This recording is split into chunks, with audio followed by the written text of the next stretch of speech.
Well, there goes the Daverhood.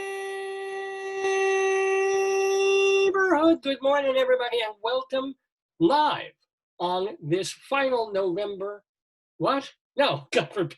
Yeah, we're all going to die next year. No, the final Saturday in November of 2020, because we're here with the 774th edition of Dave's Gone By. With me, Dave Lefkowitz, my darling and adorable wife, Joyce. Say hello, Joyce. Yes, I am indeed Dave. Wait, can't even show that. And here's what we do. We do humor, we do culture, we do talk, we do interviews, we do an eclectic program every Saturday from 9 until noon or thereabouts right here on this Facebook page.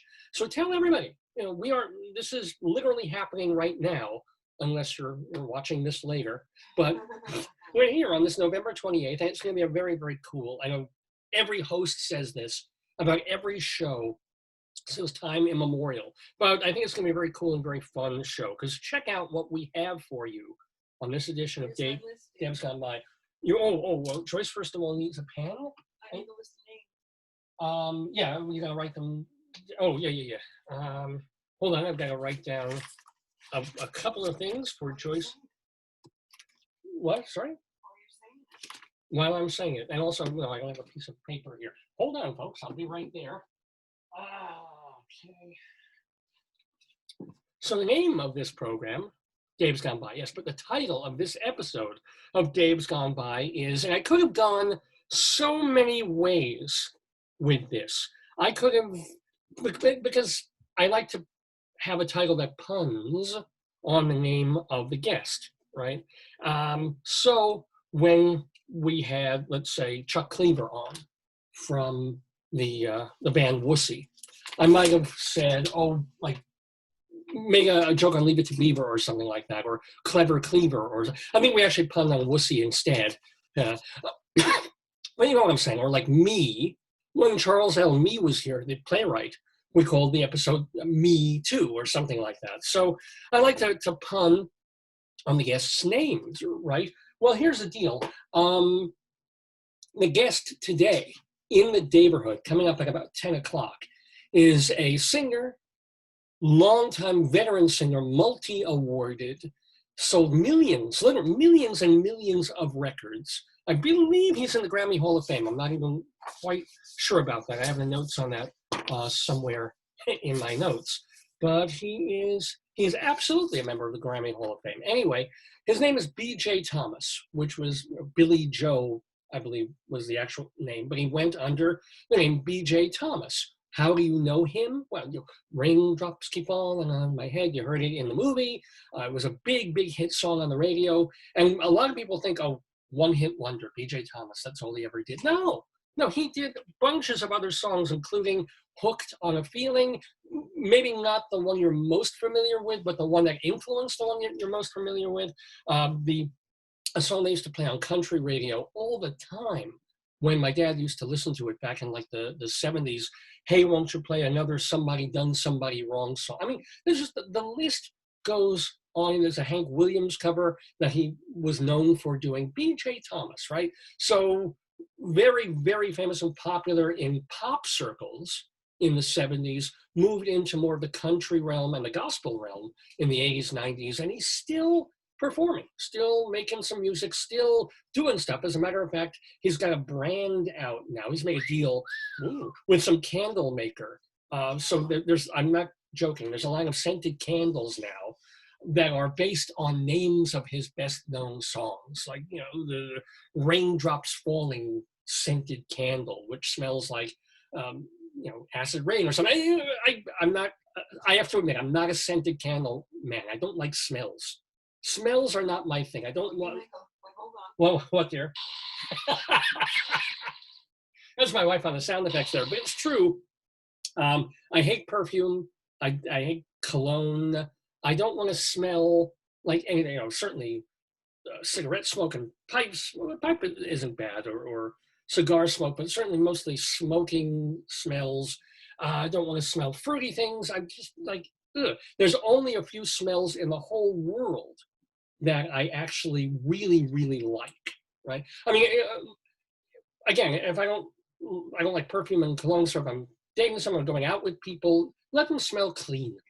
Let them smell like human. You know, back when I was in a dating mode, one of the things I like about you is you never wore perfume. You have allergies.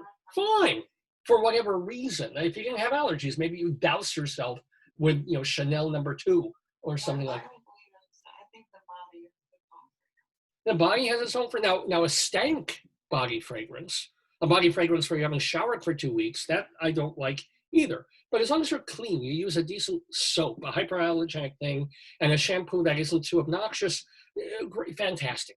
Don't smell for me, you know. And over the years, I've worked in places where people smelled, and I'm like, you know, it becomes a thing that is in the back of your mind and the back of your olfactory all freaking day. So, you know, only smells like I can really get into are ground coffee, even more so than a cup of coffee, which smells amazing. I mean, food smells, I'm not counting.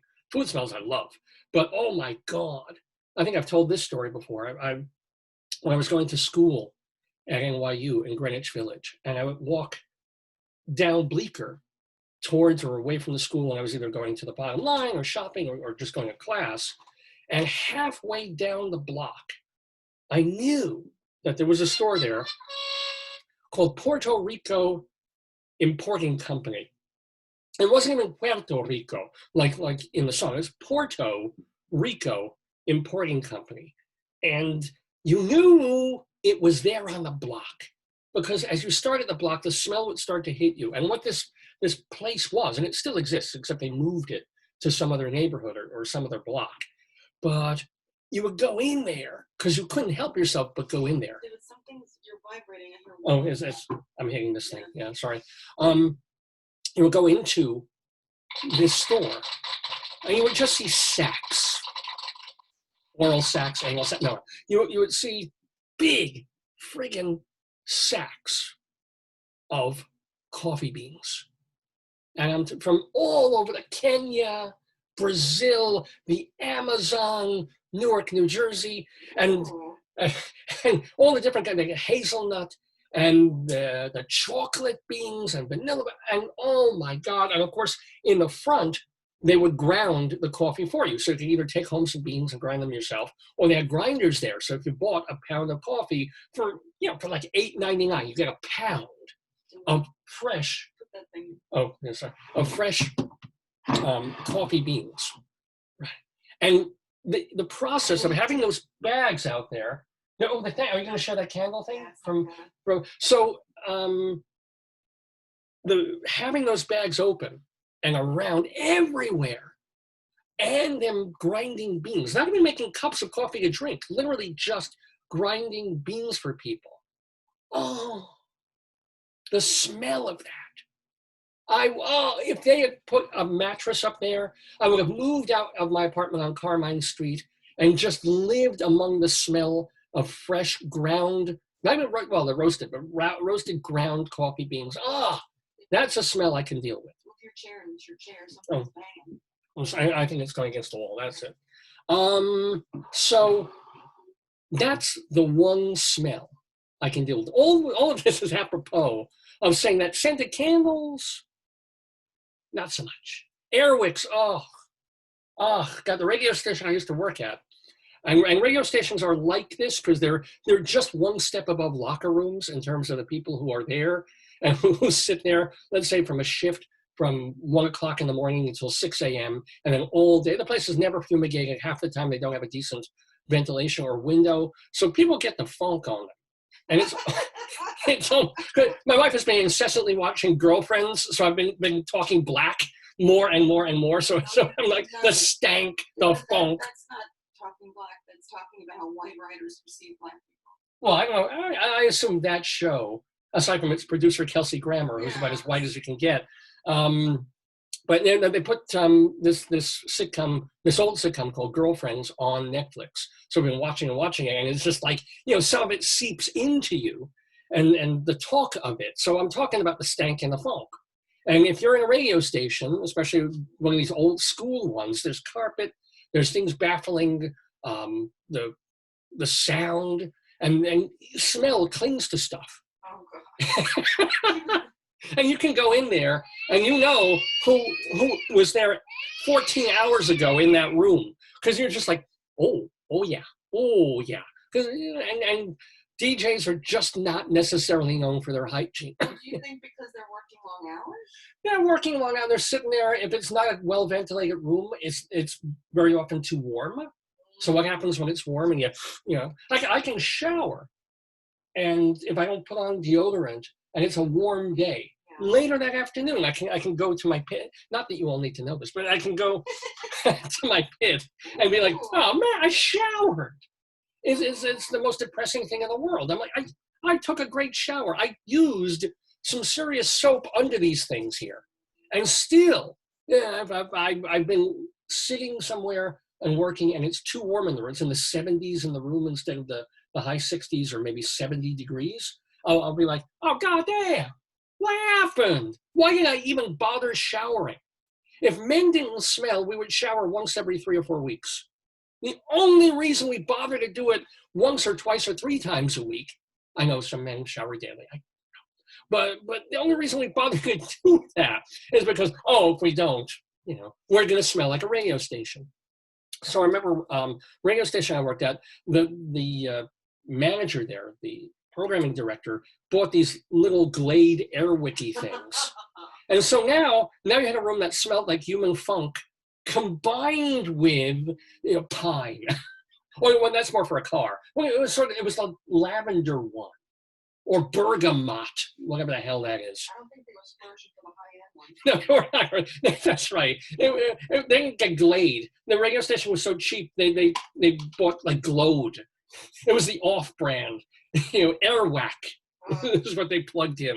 And it's just like, you know, so you smell this fake fruity thing that is, of course, not taking away the previous smell. It's just overlaying it and covering that. And I kind of feel like that a little bit, although not as bad, of scented candles. I don't want to smell vanilla in the air unless you've got like vanilla extract or you're cooking something that's using vanilla. I don't make a fake smell that sort of smells like spearmint, even though I love the smell of real mint. Just let the air, if it's clean air, let it be. I feel it's a kind of air pollution to take smell and put it into regular air, right? So all this is by way of saying, go out and buy B.J. Thomas's candles. This is great. Is that the best promo ever? No. To sell somebody scented candles, right? And just tell everybody how much you hate smell, how much you hate Airwick and fake scents. And then, so this guy, he's put his name on a line of candles that if you like them. Fragrance is timeless as the songs. Look at this. Shut now. Say it, yeah. Fragrance is timeless as the songs that inspired them. Fragrance. You could get, there's Hooked on a Feeling. Louder, yeah. Hooked on a Feeling. Anniversary Raindrops Keep Falling on My Head. Yeah. Don't Worry Baby. Back Against the Wall. New Looks from an Old Lover. And Just Can't Help Believin'. Now hold on. There's a candle, a scented candle called Back Against the Wall. What does that smell? Does it smell like anal? What is it? I'm going to tell you that. Well, it actually wouldn't be. Against the Wall would be the opposite. But the scent is grapefruit and mint. Yeah. It's ripe, tangy grapefruit infused with garden fresh mint. What does that have to do with? Soy perfume candle of natural core wick.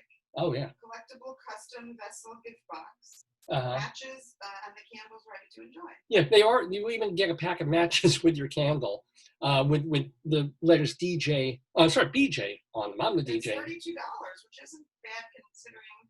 Yeah, including shipping, right? I don't know. Well, it's $32 for a beautiful, nice. I mean, they really look nice. They're very. And he's pretty sexy.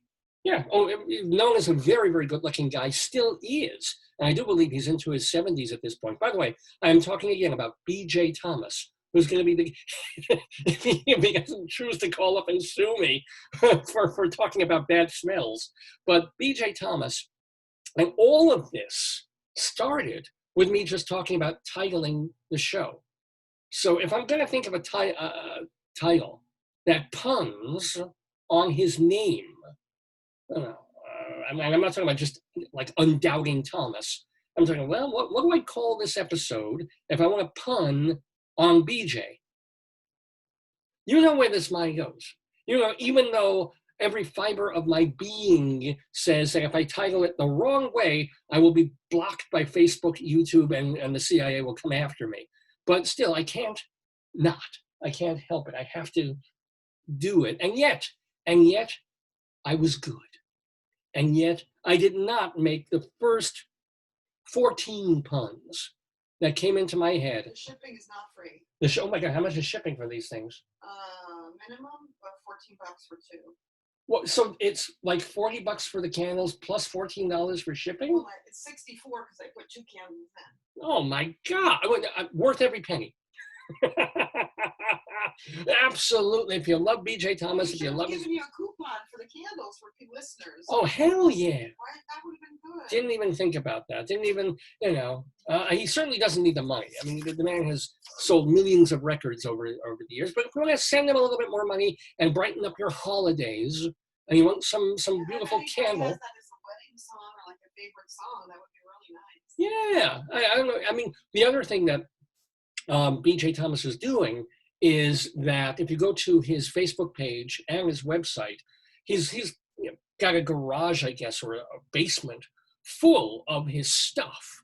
And when I say stuff, I don't mean odds and ends and knickknacks. I mean 45s that he released and albums and cassettes and stuff. And he's been autographing. He's a Grammy Award winner. Yeah, multi nominee, Grammy Award lifetime person. So he actually is taking some of his records and he'll find a stack of them in the basement. He'll take 2 or 3 and he'll put them on the website. He'll autograph them and he'll sell them at very cheaper than the candles, quite honestly. You can have a signed BJ Thomas record from like the 1980s and buy that from him on his Facebook page or the website. So I've titled this episode of the show, not Hot BJ. I mean, I was so tempted to call it that.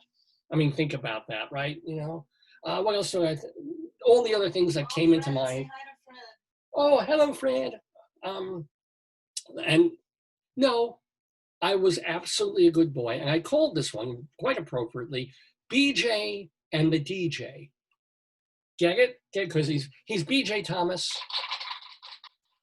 I'm more the rapper, but he's the BJ. I'm the rapper DJ. So that, I think that's the perfect title. And also, this is killing me. It's not actually killing me. This is just something I've been looking for years and years. I remember there was a show on Saturday mornings in the 1970s. Well, it had to be the very late 60s or the very early 70s. And it was Saturday morning, or maybe it was Sunday morning, like when I was watching Marshall Efron's Simplified and Painless Sunday School. A show would come on, and it might have been PBS or it might have even been one of the regular channels. And it was this hippie guy, and the show was called BJ the DJ. Really?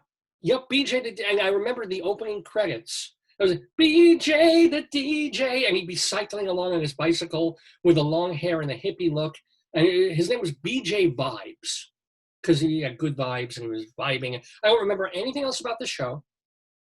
I remember being intrigued, perhaps, of him being a DJ. That's a kind of an exciting, cool thing to do. I don't recall whether he went up there and played records or talked about music or did cool, weird hippie things that you could show children back in like 1971. And when I look for this program on IMDb or anywhere, it's like it never happened. It's like it completely disappeared, never existed. Now, it may have run like one season or half a season, replacement Saturday morning children's television. And yet, it's the internet. You should be able to find something about every single thing that was ever on television, ever.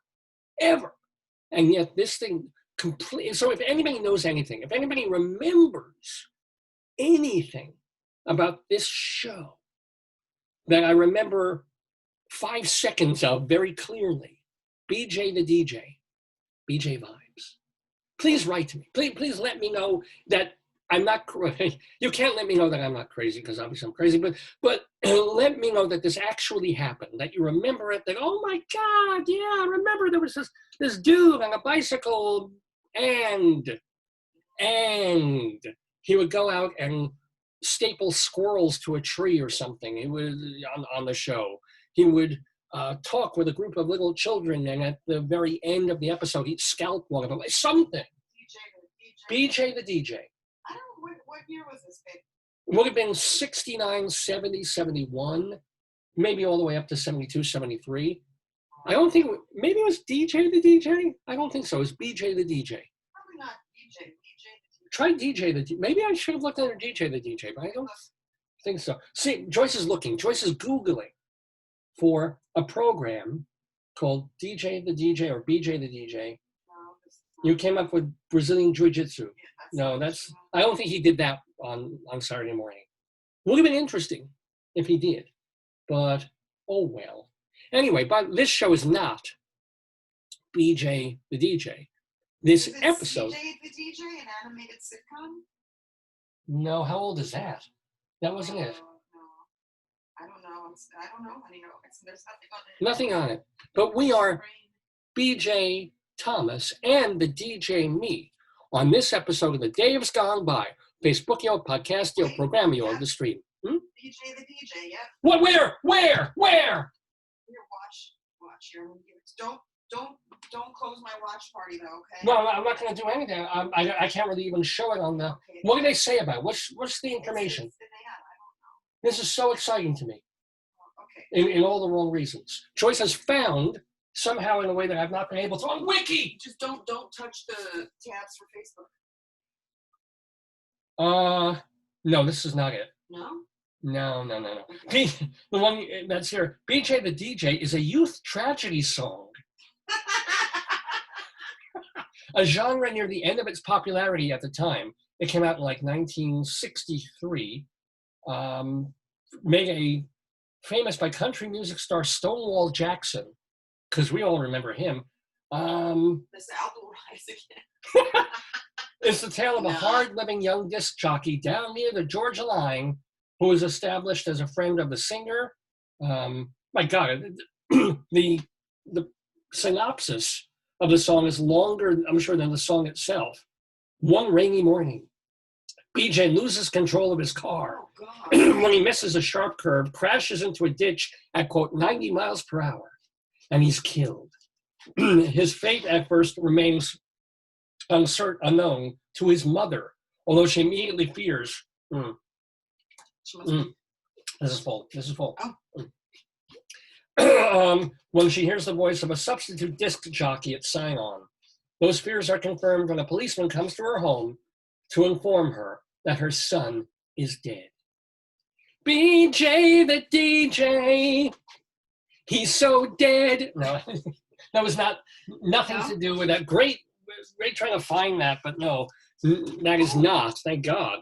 That is not the show that I watched on Saturday mornings for a couple of weeks, back when I was a little sprog of a thing. Anyway, this sprog of a thing is Dave Lefkowitz, host of Dave's Gone By. This one featuring BJ Thomas coming by or audio coming by to talk with our beloved Rabbi Sol Solomon, founder and spiritual leader of Temple Sons of Bitches in Great Neck, New York. So Rabbi Sol will be doing the honors of talking to BJ Thomas. We will also have all our usual unusuals. It's coming on at 10. In this episode of Dave's Gone By. Good morning. There goes the neighborhood. And there was much rejoicing. Didn't your meds kick in yet? Yeah, David Lefter is here. He's a Long Island arts guy. He's got his own radio show. I want you all to really enjoy a wonderful program done by a fine artist. A glorious thing of unparalleled beauty. Dave's Gone By. Dave is one of my very favorite broadcasters, so keep on listening to Mr. Dave. Yes, ladies and gentlemen, Mr. Dave. Look at that. I have half a minute to clear my throat. I still couldn't do it. Here we go. Mr. Dave is me. live on this Saturday, November 28th, 2020. And you can tell by the horrible leaf blowers outside that we're coming to you from beautiful suburban Long Island for the 774th episode of Dave's Gone By. I'm gonna make you coffee. No, coffee won't Stop do it. doing that before you do it the worst I know. I've got to get the gook out. I've got to get the phlegm. phlegm. There we go. Little more.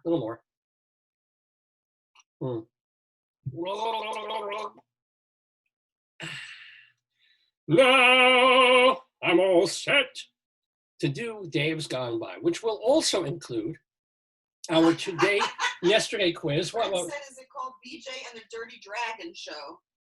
Was it really? I don't know. BJ and the Dirty Dragon Show? I don't think that would check. DJ? Maybe I was watching that on the Playboy channel. What? It's called BJ and the Dirty Dragon. Hold on. Please check that out. And remember the time frame. This would have had to have been the early 1970s. Oh my God. Tell me, was Frank it? is correct. Oh my God. Hold it. Really? You got really smart. Yeah. You can open the, spread it. Also called Cartoon Town. Yeah, he said DJ panel. BJ and the Dirty Dragon Show. Was this it? Yes. Well, I mean, I don't think I ever hit New York. How would I have seen it? It did. Wow. Give it to me. I'll show you. Yeah, next week I'm going to talk about this a whole lot more. Someone seems to have found BJ and the. So was the opening? See if you can find video There is, yeah. of the opening. But I can't play it because I turned off the sound. And I also noticed something involved with Giggle Snort Hotel, Just look at it. Does this which was basically the Chelsea Hotel, if you think about it, for many years. But let's see. Oh my God! Please! Oh please! Does that look like it? Let's see. No, it's nothing like that. Oh. No. It opens with like a platypus that seems like it was a knockoff from Mr. Rogers. No, that was, thank you. By the way, who wrote that in? Who? Fred? Yeah. No, Fred, it was not whatever that Chicago show was about BJ and the Dirty Dragon. I swear to God, I probably rented that from some video store many years ago, but it was a very different thing. Uh-oh, did you lose the watch party? No, there we are.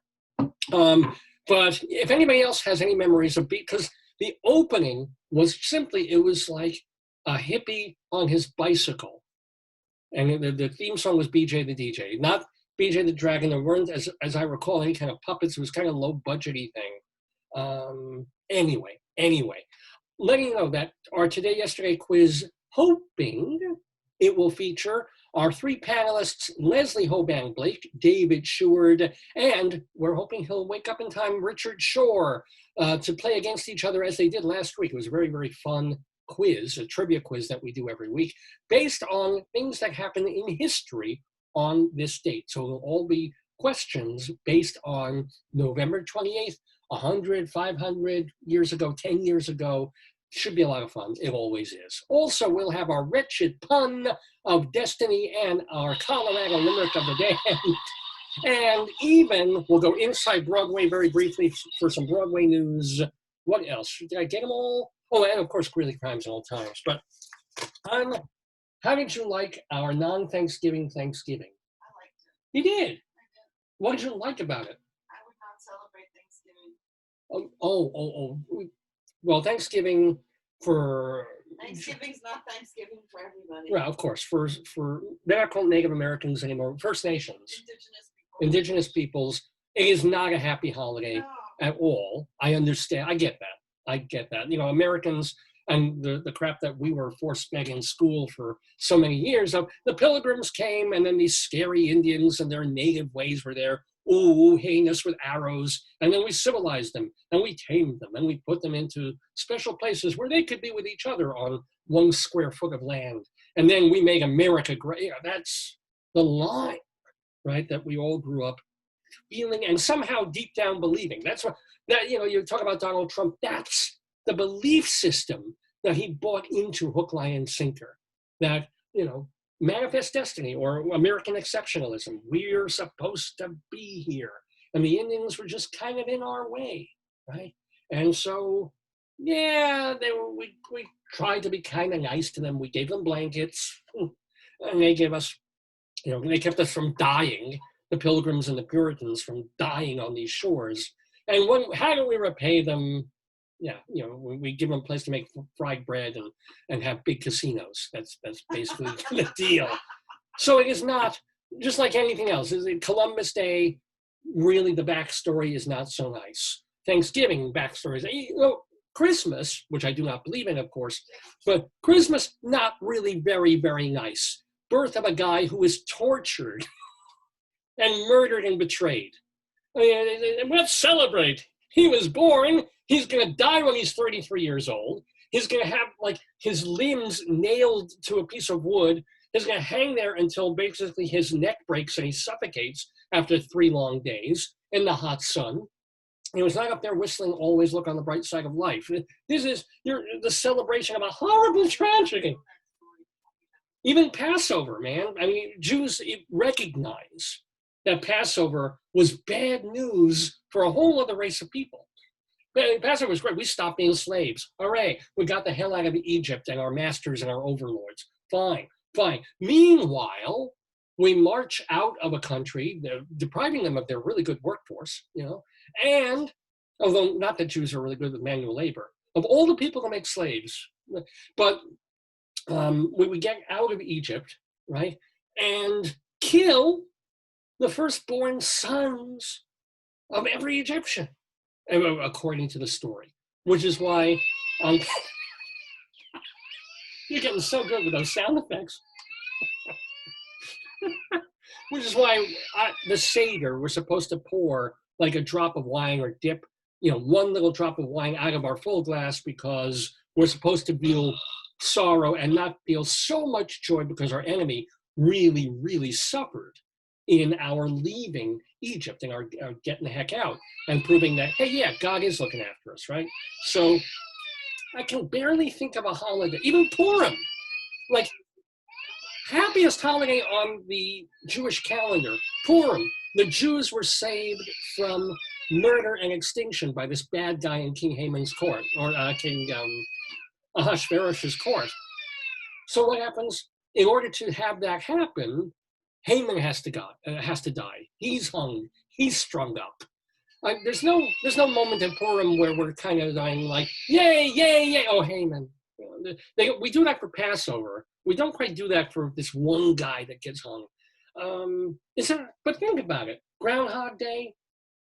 Groundhog Day is kind of... And also, things like Christmas, they say began from pagan rituals of forestry. And so it's and even All Souls, All Saints, or Wiccan. I mean, I think that every culture appropriates the prior culture and just almost destroys it and takes it as their own. Yeah.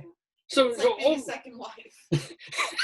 Well, there is no... I mean, if you think of Easter should be this glorious holiday for Christians because Jesus was dead, rose again. But the whole backstory is horrible, right? They put him in a cave with a rock in front of it, and he had most kids just want the chocolate fountain. Do you have this? How the hell did Jesus get out of that cave? I mean, did he find a little cranny between the rock and the cave wall where he just to quote Boy George, people believe. It's like Gene Wilder and Young Frankenstein. It's put the scented candle back, trying to squeeze through the rock and be born again. There's no tremendously happy New Year's Day. 90% of the time, it's happy because you're so sick of the previous year. And boy, New Year's Day 2021, that's going to be, it's not so much about you're looking forward to the next year, because most people greet new things with trepidation and worry and wonder. Because if things are going well, you're worried they won't continue to go well. And because life is always this balance of sugar and poison, you don't know which is going to hit you next and how much of it in the coming year. But if the year before sucked, the holiday, the drinking and all of that is just about trying to say, oh, let's just put this old year behind us. How many times have we done that on this supposedly happy holiday? So how did I get on this? How did I get on this, Because Jen? of the appropriation of Thanksgiving. Oh, Thanksgiving, that's right. Did you all have a happy Thanksgiving? Well, this was our Thanksgiving. I didn't even have turkey. I went out and got a delicious burger with fries and cheeseburger with bacon and fries, which every Jew should have on Thanksgiving, and was yummy, quite honestly. And just hung around, just did some work, watched girlfriends, and moped and went for a walk.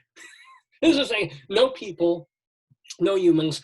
I was tempted, and I apologize to our friends, closer friends, of not Zooming with them, not Google meeting, not wanting to do like an hour of pseudo party or pseudo get together. Like, hi, yeah, normally we would be together on this date and we'd all hang and we'd be on the sofa and we'd be having food and playing games and watching TV. It's like, you know what? I do Zoom at work. Joyce does Zoom all the time in meetings and things. It's like, we just, this is not how we want to spend our holiday. I want to be performative in front of a camera on a Thanksgiving day when there's no food to share. And, I can't take a turkey leg and push it through the screen. I can try, hold on. I can try with chicken leg. Here we go. You tasting that? Is that good? Well, seriously though. So it was an extremely quiet and boring Thanksgiving, but I'm the kind of person who sort of enjoys that to an extent. I don't necessarily enjoy it cumulatively because every goddamn day of my life for the past 8 months and of yours has been some variation on that. But I didn't mind, and I guess Joyce didn't mind either. It's just how we spend our days, and there it was. That was Thanksgiving. I didn't bother. I don't know why. I love theater. I love musical theater. I never bothered to watch. Your show. I'm sorry, what? You started watching that play. Yeah, well, that was already the day after Thanksgiving. We were watching a play last night on the computer. It wasn't on Netflix. It was the Royal National Theatre, or the English National Theatre. It has a play, and a very, very gripping one-man play about a black man in England who, just in the wrong set of circumstances, is kind of racially profiled, put in jail on the night that his girlfriend is having a baby. I mean, it's just all this stuff going on. It's beautifully directed, and the acting is sensational. We're about halfway through it. It's a one-man show. That's hard. Yeah, and the guy is just really great and full of energy. I don't know the actor's name. And the cool thing about it, FYI, is it's free. I think for another 12 hours or something like that. People should see it. Yeah. Is it Delroy, Elroy? I forget what the name, Delron, something, the name of the show. But you can find it, and it's absolutely free just for like a day, courtesy of the English Theatre. And I want to thank my friend Ed Rubin for turning me on to that. The Official Death of England, Delroy Free National Theatre. The official...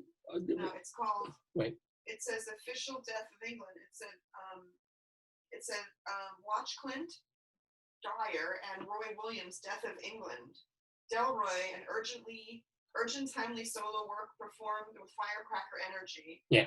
Actor Michael Balogun. Okay. Balogun? I don't know how to say. I can't pronounce. A black working class man searching for truth and confronting his relationship with Great Britain. Absolutely. It's called The Death of England. The Death of England. That's what it. So if you feel like spending your Thanksgiving holiday the National Theatre. From the National Theatre, Yes. watching a really gripping, fast-moving 90-minute show, all of where you just feel bad about the whole thing, where you just feel depressed about racism and feel, you figured that in America we've had these terrible racial problems, but England has always been a bit more mixed, and they haven't had the segregation that we have, and blacks having a whole lot better. Not always, not necessarily, even though I believe this is a fully fictional One of your play. Viewers had someone murdered on New Year's. They try to flip the day and make it better. Oh, who's that? If they don't mind. When they put it, I would just say that some people really flip the script and make it. Some people take horrible situation and they reframe it and reclaim it. It's beautiful. Yeah, because it's also, the odds are, because there's 365 days in a year, and we know relatives and we know friends, that sometimes someone you know is going to die or be in a horrible accident or some terrible. I think died on my mother's birthday. Right, is going to happen. My mom's dad, my grandpa, had a heart attack on her wedding day. Not at the wedding, no. Don't say that. Just one more polka. He was in the honeymoon suite watching my mom and dad go at it. He was, Don't say that. no, but it's true. The morning of their wedding, her dad had a heart. So, granted, thank God he lived a few years longer. He didn't die from that heart attack at all. But Megan said you can read it out loud. I want to read it here. Megan, okay, thank you, Megan. Hold on 1 second. Yeah, hello, Megan. Oh. See but don't. That's Yeah. That's the main page. I'm not going to show people the actual page. I'm going to. So Megan writes, and my sister was murdered. Good God, on New Year's Day. The first few years, I hated it. Now I strive to do the best I can and accomplish as many goals as possible to show her and myself to never give up in the pursuit of happiness. That's awesome. The year is what we make it. Let me see. This is such a nice post. Let me. There's a little more to it. If I can see. Oh no, that was the whole thing. Yeah. So thank you, Megan, and I'm very sorry. That's what you call a reality check, brother. Yeah, but think about that. People who on Christmas have Christmas coinciding with the death of a beloved person. So every time Christmas rolls around, it's also yard site. Not that you would celebrate yard site. If you're Christian, you're not going to have a yard site. Do that, David. Who does? Baptist. Oh, yeah, I think they do. Anywho, what else do I want to talk about? So, Excuse me, honey. yeah, dear. Let me just do one. Can you just do this for people and see if anybody recognizes this? Just give people. This is the one thing see that. if anybody recognizes this. Yeah, everybody is going to recognize this except us a week ago. And now it's all we can think about. So one of the things that we did, the Thanksgiving weekend, not necessarily Thanksgiving Day, I didn't watch the parade on TV, even though I love musical theater. I've never watched the Thanksgiving Day parades. I have no interest, even though I want to see these, even though I've seen most of these shows on Broadway. But when it comes to music and not quite theater, all day, yes, we've been indoctrinated, ladies and gentlemen. If you know what this is,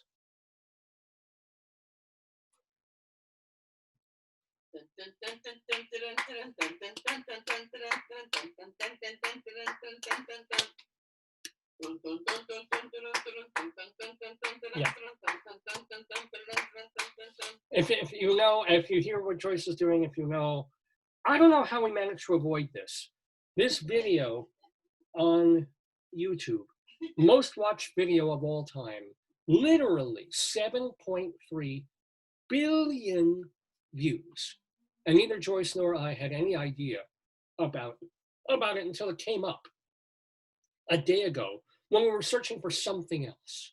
We were looking online for something, and somehow, after all this time, after like a year and a half, after it had been mentioned on Kimmel, after James Corden did a whole thing about it, we found the Baby Shark song on video. And I said, well, what is this? Because I'm always looking for new and weird and funny and just pointless, ridiculous things to watch that will drive my wife crazy. So we put this on, and you see like a little animated cartoon cute sharks. We're like, all right. And then suddenly, out of nowhere, it's so absurd. And the Japanese have this gift for this kind of thing. They in their game shows. Samsung is Japanese? Yeah, it must be. Yeah. Or actually, I think the family that did this was Korean. Quite honestly, you're right.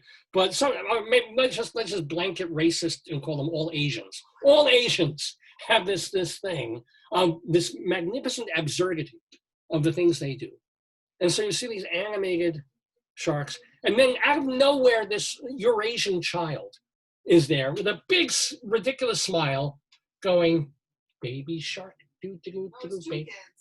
No, first is one kid. First is the one kid doing it, and then he gets other people on cam. It's like, "Baby shark, do do do, baby shark, do," and then it's like, of course, Mama shark and Daddy shark, and then the genius of this, the silly little things that they put in there that make you go, of having Grandma Shark. Instead of this being this, because her gums are all gnarled, it was like Grandma Shark, Grandpa Shark. I love this. I don't know why. I know that I'm joining 7.3 other billion other. Somebody in the watch party is laughing. You must have. Maybe you haven't thought about this in months, but Joyce and I are coming to this fresh. This just happened for us. The Baby Shark song, the Baby Shark video, and then the hilarious thing of they're hunting, and then they have to run away. So some thought went into it. It wasn't just like a stupid lyric, a silly little ditty. I mean, somebody thought, hey, it'd be funny if they're hunting sharks, and then the humans are running away, and then where it's ended, do.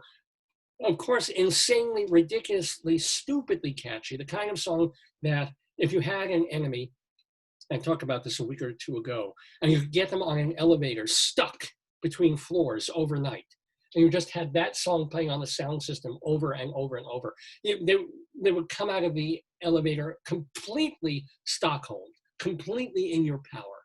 You can make them do anything if you only just pull them out of the elevator and stop the song, you know?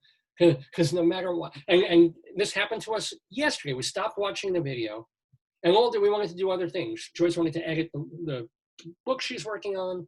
I wanted to work on some stuff. I had an online class to teach, all this stuff. And in our heads, every other minute, we'd be sitting there, it'd be quiet. And then one of us, usually me, would be like, baby shark, baby shark. And she'd be like, David, stop it. Just stop.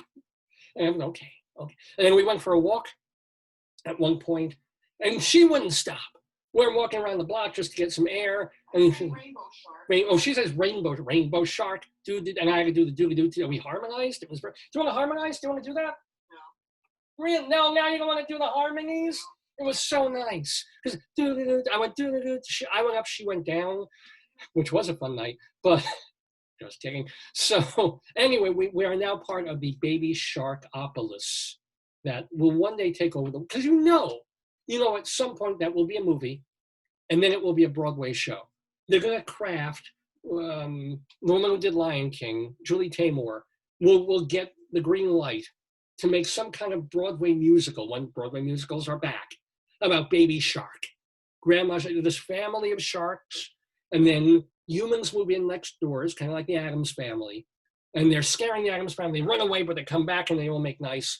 And they're all they'll have to be multicultural sharks. So there'll be brown sharks and yellow sharks. And then there's a trans shark where you can remove his fin and put on a whole different kind of fin. And they'll call it, we'll call it Baby Shark the Musical. We're probably 4 or 5 years away from this, but folks, mark my words, it will happen.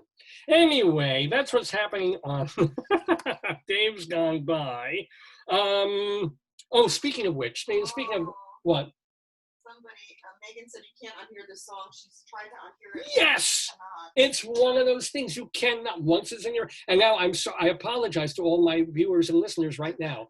All day! You sing it, just give them a rendition of it. Yeah, I'll do it one more time just so that you're going to hate me at 4 o'clock in the afternoon, 7 o'clock at night, you're sitting down to watch a TV show, you're having a meal with someone distant 6 feet from you, you're going to be carving the leftover turkey, and it's like, baby shark, oh, God damn it! You start cutting your wrist, and you cut your wrist in time to the music. Grandpa shark, Grandpa shark,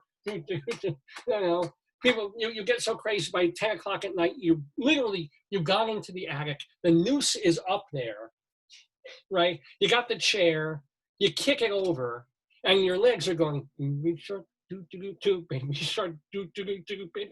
And that will be, the song will be the death of you, as it will the death of me. But speaking of LGBTQ stuff, did you hear about this story? I mean, it's sort of like what goes around comes around. It's like Al Capone getting caught. Laughing. Good. Laugh, people. Show me that you love me by posting on Facebook and hitting like and sending up balloons and whatever people do with emojis. But it's a little laughing man. This woman, this was in the New York Post, I think. Yeah. You know how they got Al Capone on taxes rather than killing people and stuff like that. So you do something terrible, you kind of get away with it, and then they get you for something that they shouldn't get you on, right? So that happened this week to a woman, a teacher. IRS? Huh? Sorry? The IRS? No, I'm making an analogy. This has nothing to do with taxes. There was a female teacher in New Jersey Oh, God. who was known repeatedly for making anti-LGBTQ statements for dissing gay marriage and trans Her people. And classroom? yeah, I guess in her Facebook and Twitter kind of feed things, just known for that. She's a right-wing Christian kind of a woman and so forth. Been doing this as a teacher in New Jersey, right? So they leave her alone because it's free speech, I guess. What happens? She's in a teacher's conference thing. I don't know if it's PTA or parent teachers. On video? On a Zoom thing, on a Google virtual meet, Microsoft meeting, Teams meeting, whatever it is. And I don't know, I guess she forgets, because you forget at a certain point that the video's on, like audio's on, everything's on. This is not going to go well. And she does what people do. What? Instead of walking away or turning her camera off, she wants to still be part of the meeting, be there, be in it to win it. Well, she's got to do what humans have to do. Oh, don't say it. She goes to the Oh, bathroom no. I'm sure she was probably on her phone rather than Oh, a God, computer. no. David, you know that you don't go in the bathroom with your phone during a meeting. Well, We've discussed that repeatedly. no, she was on a laptop. She brings the laptop Ew. with her into the I toy. hope it wasn't from the school. Oh, yeah, she's not giving that one back for So 72 vulgar. hours. Did she turn off her camera? No. I'm sure she can angle it down so she could show the world what she thought of her colleagues. No, she just had it on, but people could tell that she was sitting there making whatever she was making Why didn't she during the just- meeting. Why didn't she just leave the meeting? She could have also gone off video. Yeah, exactly. All she had to do, she could stayed in the Turned meeting off with her audio and camera. muted herself. Yeah, her camera off and her audio off. That would have been fine. And then she wouldn't have missed women sometimes take a long time in the toilet. So if she had to be in there for 10, 15 minutes, you can't just really leave the meeting. That's rude. They're going to wonder where And you some are. people say, like, they type in the chat or something, I'll be right back. And they, Yeah, oh, well, that too. But I'm saying, but she left it on. So what do you think happened to her? She was fired. She was fired. That's indecent exposure. But the thing is, it's not like she got naked in the bathroom, pulled off her blouse, and showed her tatas. Yeah, but you don't know what she did. I'm imagining she just kind of sat there and they heard, you know, or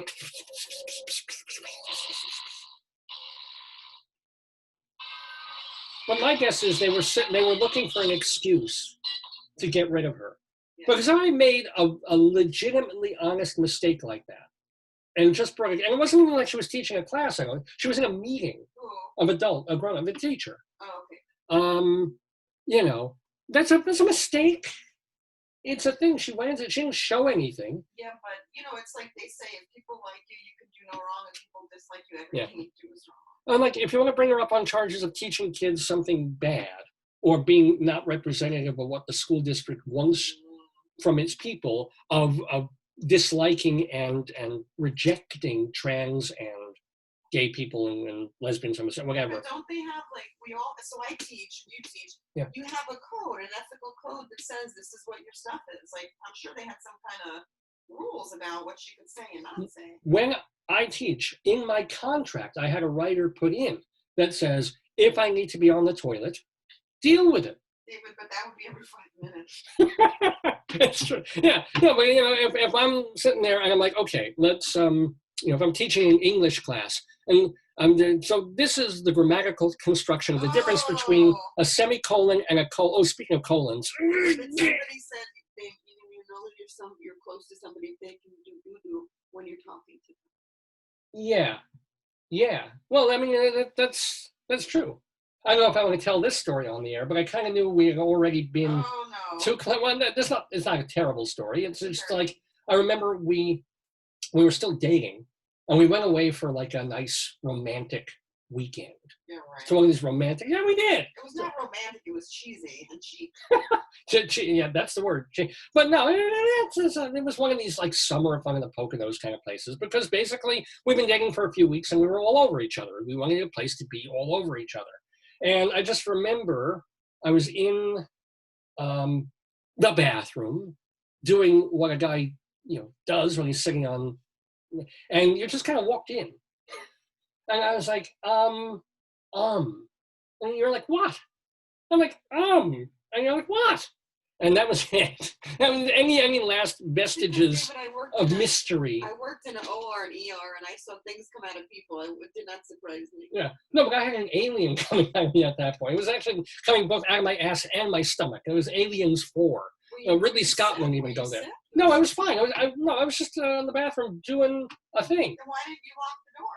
Who locks the door? Most normal people. No. If, God forbid, if someone's in the bathroom and they have a stroke or a heart attack or they trip. There you go. You get a fire person to kick it down. Well, but you shouldn't have to. Why should you have that when... Because then nobody would go in on you. A closed bathroom door is the signal of like, I'm in here. You can usually see the light streaming. You want to look now and see how long that's been happening? But seriously, like a bathroom door is open, nobody's in it. Or if somebody's in there, they're finishing up what they were doing. It's perfectly fine if you have to do something or get towels or something. Bathroom door's closed, we knock. And we have the person say, I'll be out in a minute, or come on in, I'm just wiping, something. But the bathrooms are closed in the middle of things. One normally doesn't. You shouldn't have to lock a bathroom. It's kind of like if somebody wanders into your front door of your house and it wasn't locked. No, but the door was closed. Who are you? I'm sorry. Anyway, oh my God, it's almost 10 o'clock in the morning. Yeah, you wow. Get ready for dinner. Wow. 10 o'clock in the morning here on the Day of Gone By Facebookio Podcastio Programmio of the stream with me, Dave Lefkowitz, my darling and adorable wife, Joyce, all the folks who are listening at home. I have a list of a couple of people who have tuned in. And those include Adam and Fred from Friendly, of course, and Erica, or Eric, Joyce, another Joyce, oh boy, Kevin and Barry, and another Kevin, and Sharon, Nick, and oh boy, I think that's another Kevin H, and Alan. I want to let you know that in just a couple of minutes, we will have singer Grammy, not just Grammy Award-winning, Grammy nominated, but a lifetime Grammy person, B.J. Thomas, is going to be in the Daverhood on the program talking to Rabbi Sol Solomon. We'll also have Greeley Crimes Old Times, our Today, Yesterday quiz. We will have our Wretched Pun of Destiny. We will go inside Broadway. So all of that, we haven't even, this is just the banter part of the show. This is just me wetting my whistle, clearing my throat, which I finally did after the first few minutes of the program. But yes, as promised, let's, I want to remind you that this program is brought to you in part by the fine folks at, yeah. Or leave it, it's okay. Yeah, it's fine, it's Dave's gone by. The fine folks, Share screen of it? I will, I've got to find the video first.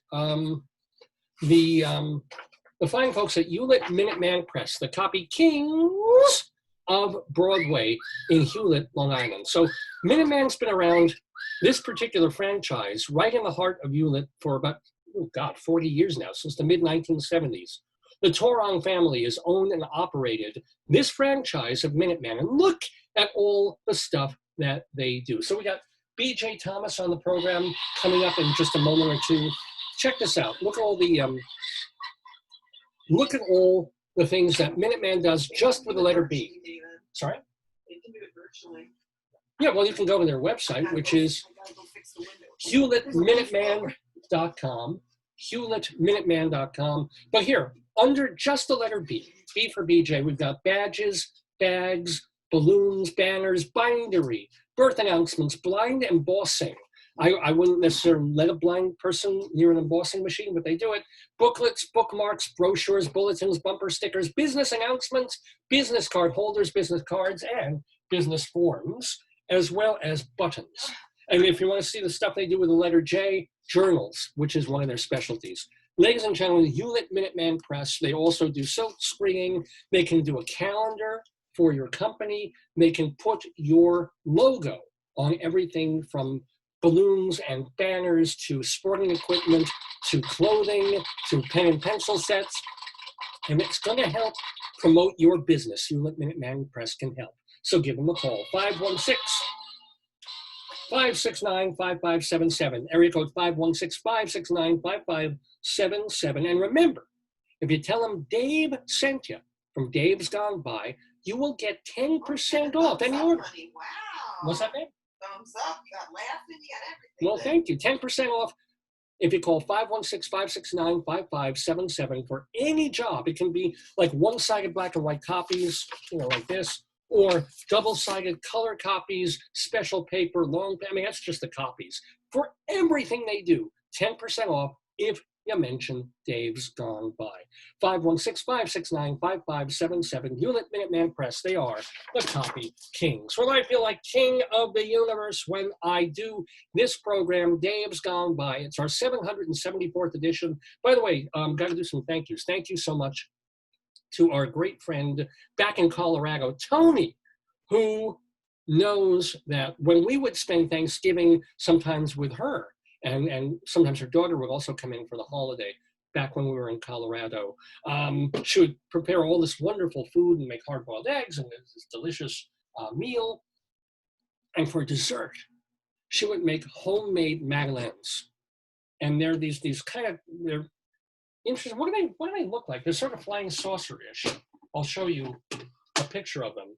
They kind of look like this. That doesn't really translate well on screen, but let me tell you, they smell and in person look really delicious. Here they kind of look like latkes, but they're sort of clamshelly shaped. And because they were fresh out of the oven, and she made them so perfectly and she makes them sometimes with carrot, which is why they've got this orange shape as opposed to the Entenmann's ones, where they're just basically pale, like soft peppered farm cookies. Those are. Oh my gosh, thank you, Tony. So the past couple of years when we haven't been in Colorado anymore, she's been sending us by mail madeleines for the holiday. And we have a whole other batch. She has to grate the carrots by hand. It's a whole process, and she does it because she's such a good friend. She does it because she loves us deeply. Yes. Pasta fazool was delicious. Oh my God, yeah. she's an excellent cook. She's a fabulous cook, and all these madeleines. My God, I could live if I had a desert island, and I just had access maybe to Spotify and these madeleines, I'd be fine. I would just be like, and a place where I could write. Leave me alone for 20 years, I'm good, But it would have to. The madeleines would be the deal breaker. I'm like, the Spotify's great. I got music. I got something to work on, paper, or something I can print out. But there's tons of food. But I need the madeleine. So thank you so much to Tony, and happy Thanksgiving to you and to Felicia as well. Anyway, it's 10:04 in the morning Eastern time here in the Daverhood. So what I've got to do is, I'm not going to lie about this. The interview with B.J. Thomas is pre-recorded. He called in. He didn't want to do a Zoom thing. He didn't want to be on camera. But he did call in to speak with the one, the only, the Jewish Rabbi Sol Solomon. It happened earlier this week. And we're going to share it with you on the rest of the show, which is live here on this November 28th, 2020 on Dave's Gone By. So the first thing I've got to do is to open it and load it up before it starts. Did it do it? It did. And then what I've got to do is share my video. And so please enjoy Rabbi Sol Solomon talking with veteran singer B.J. Thomas. Let's see, how do I share my screen? Am I already doing it? One participant can share at a time. Okay. Aren't I already? No, you're not. Okay. Okay, share screen.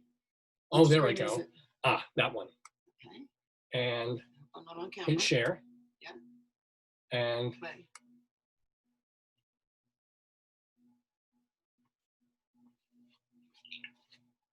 Oh, shalom, my friends. Shalom, everyone. This is your old pal, Rabbi Sol Solomon, and I am delighted to get musical with you today because, oh my God, do we have a wonderful guest on the old-fashioned telephone to talk with us. Notice I even have a prop. This is an umbrella. I'm not going to open it completely indoors for obvious reasons, even though it's not a subscription that I ascribe to. Still, just being careful. Anyway, let me tell you about the 5-time Grammy winner and the member of the Grammy Hall of Fame that we have on the phone with us right now. Okay, of course, you know that he did Raindrops Keep Falling on My Head. He did it on the album. He did it in the movie Butch Cassidy. But did you know that B.J. Thomas, he's also the guy who sang, "Hey, won't you play another somebody done somebody for?" That was him, for God's sakes. And Rock and Roll Lullaby, and he did Hooked on a Feeling. He's not the one with the Ooga Chagas, that came later, but he did the one that the Ooga Chagas were based on. And you even heard him week after week on the TV singing the theme for the TV show Growing Pains. Ladies and gentlemen, I have no pain giving you a B.J. Thomas. Shalom, Mr. Thomas. How are you? Oh, we're very pleased. I'm going to make you a little bit louder so everybody can hear you even better. So you sound wonderful. You are 78 years old and you sound, God, and when you sing, you sound like you're in your 50s, for God's sakes. How are you doing?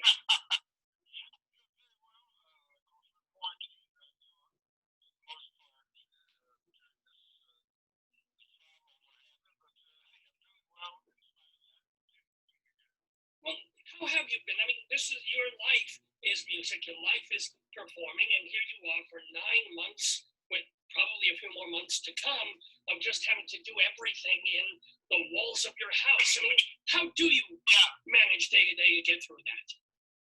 Oh, well, yeah, and I guess everybody has a different system or whatever. I had my wife, my wife Gloria is with me, so we were together, and we're just doing things together all day. You know, I had to go out to the odd trip, like to the drugstore or something, but other than that, we just stayed at home and we survived fairly well. I mean, considering that you've been married 52 years, and now you're with each other day after day, hour after hour, and you have not shot each other. This is amazing. This is a wonderful, best marriage ever, for God's sake. The best one, man, really.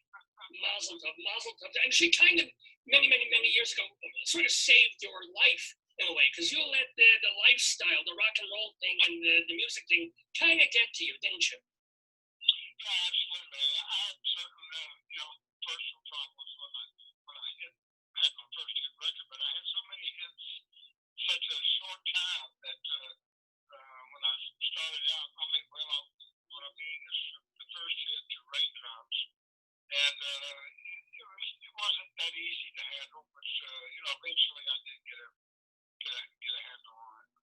But it had to do with quitting. Without Gloria, I never could have made it without Gloria, that's for sure. Well, she forced you to give up the booze, give up the pills and the drugs and whatever else you were doing, and said, look, it's either that garbage or me. And wise man, you chose her. Am I right? Yeah, well, yeah, something like that. Something like, not quite. It's a little more complicated than that. And also you chose, at least at the time, you chose Jesus, which is, that's fine. I know now you're more spiritual than religious. Is that really how you would describe yourself?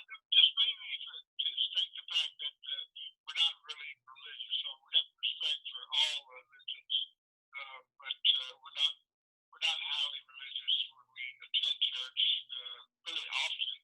So sometimes I'll perform in the church, but so that for that reason we kind of really our faith or whatever beliefs kind of expanded into more of a where we see the spiritual essence in a lot of areas, not just a limited one church. Well, did you ever have sort of a kind of a spiritual awakening? Was there ever a moment when you felt you found, if not specifically God or Jesus or Moses or Rodney Allen Rippey, but some kind of either deity or force controlling the world. Yeah, I could feel that. I was just coming out, excuse me, I've got my throat was coming off. I was kind of coming out of a fairly bad period. And, but yeah, I had an experience with a couple of guys from Texas. I had an experience with them to where I didn't really feel like I was in the essence of what I was looking for. Of course, it was in a religious sense, which was fine. It was a kind of a Bible. And, you know, I believe in the Bible. And yeah, it was just a whole spiritual thing where life kind of became a little bit more interesting because it kind of based my happiness on money and music and stuff, things like that. When we all know that that's not what makes me happy. Well, I'm sorry, music makes me tremendously happy. When I hear good songs or great singers like you, that does make me as happy as anything else.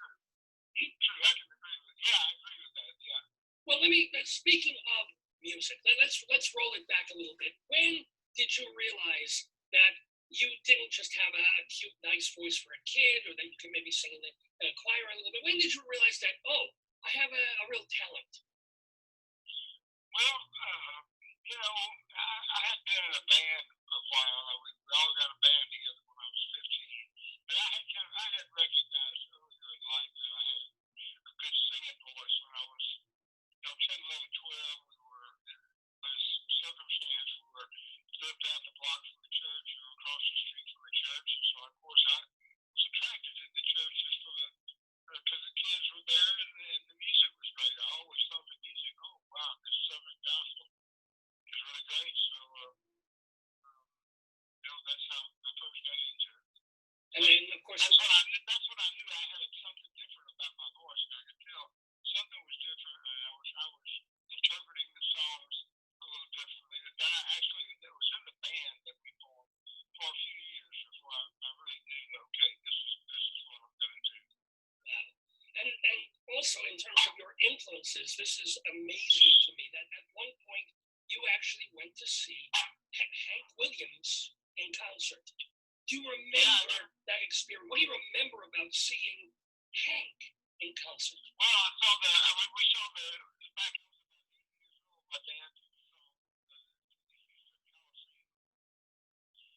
And that was in the day when the entire artist list, all the members of the band traveled together at certain times.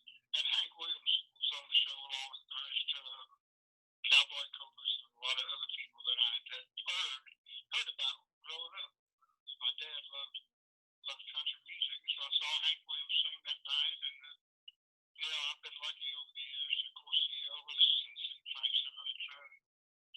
Well, all right. So, but instead, it's wonderful that you had those experiences. But tell us an anecdote. Tell us not just, oh, I saw them, but do you remember specifically anything about what they were wearing, anything about what they did, how they moved, what they said, a song that hit you and just knocked you sideways?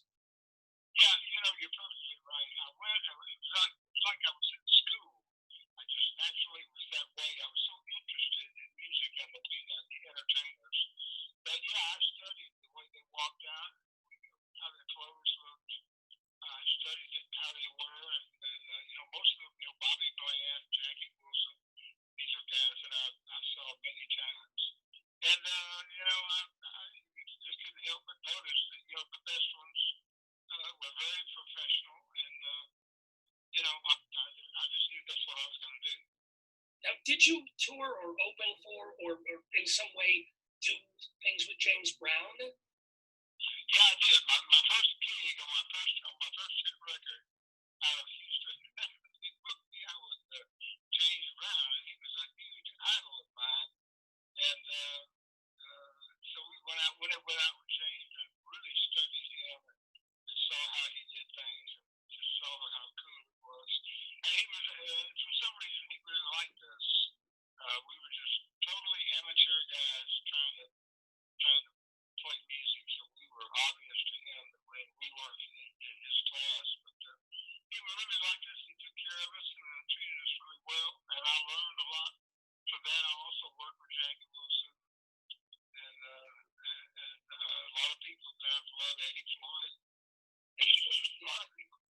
but here's the question then, and you experienced and learned from and toured with so many of these different styles. I mean, Hank Williams is very different from James Brown, is kind of different.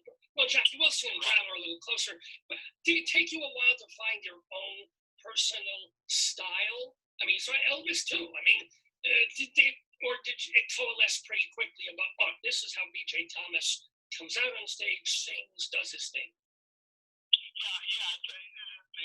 Your personal style, whatever that may be, takes a process to become that style. Because I had to start out and learn to sing, and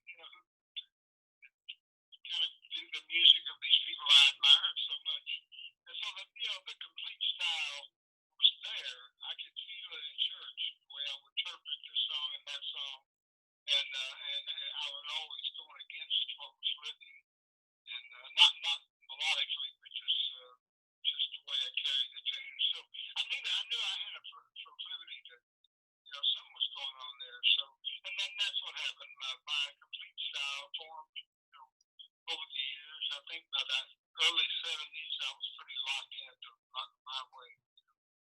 Now, I want to break here for a moment just to tell people that A, we're talking to B.J. Thomas. B, you can find out all about what he's doing both before the pandemic and during, and then, God willing, after, when he has some tour dates lined up for 2021 at his website, thebjthomas.com. But he's the B.J. Thomas on Facebook, and bjthomas.com is his website. But here's the question for you. The other thing that you have been doing is, in a good way, kind of smelly. Why don't you tell us about this? I'm doing what? You're doing. I gave you such a wonderful lead in there. Shoes. Beautiful. I hated to mess it up.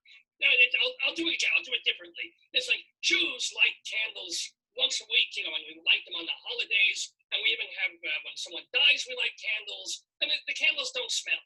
They're just there. They melt. You have to clean them up. But your candles, go. Tell us. Yeah, my candles are kind of tied to some of my music, but these are not like these are ideas and things that we've come up with the PR company and the management guys, and so we're just trying to think of things that might be encouraging to people, and so a candle may seem not as serious endeavor, but we just do it for the fans, the people that have been there for years. It's just something that they can relate to me and enjoy, Yeah, well, what he's talking about is if you go to the website, B.J. Thomas now has a line of scented candles. They're kind of named for his classic songs, and they have nice smells, a citrusy one. Tell us. I'm giving you the chance to plug them. What are the smells? What are the names? Oh, gee, I don't know. I would know that there are various names of my songs. Hooked on a Melting. I don't know what else you got there.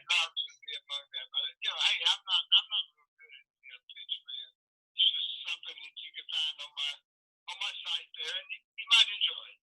Well, let me ask, people would enjoy, God willing, we can go out next year at some point and see concerts again and hear music again. Yeah.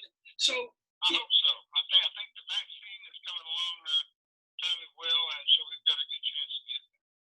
Well, you have tour dates, but you're almost, and you're in fabulous shape, but you're almost 80 years old. Have you felt yourself cutting back or moving a little slower, or you literally feel like you did in your 40s, 50s, and 60s?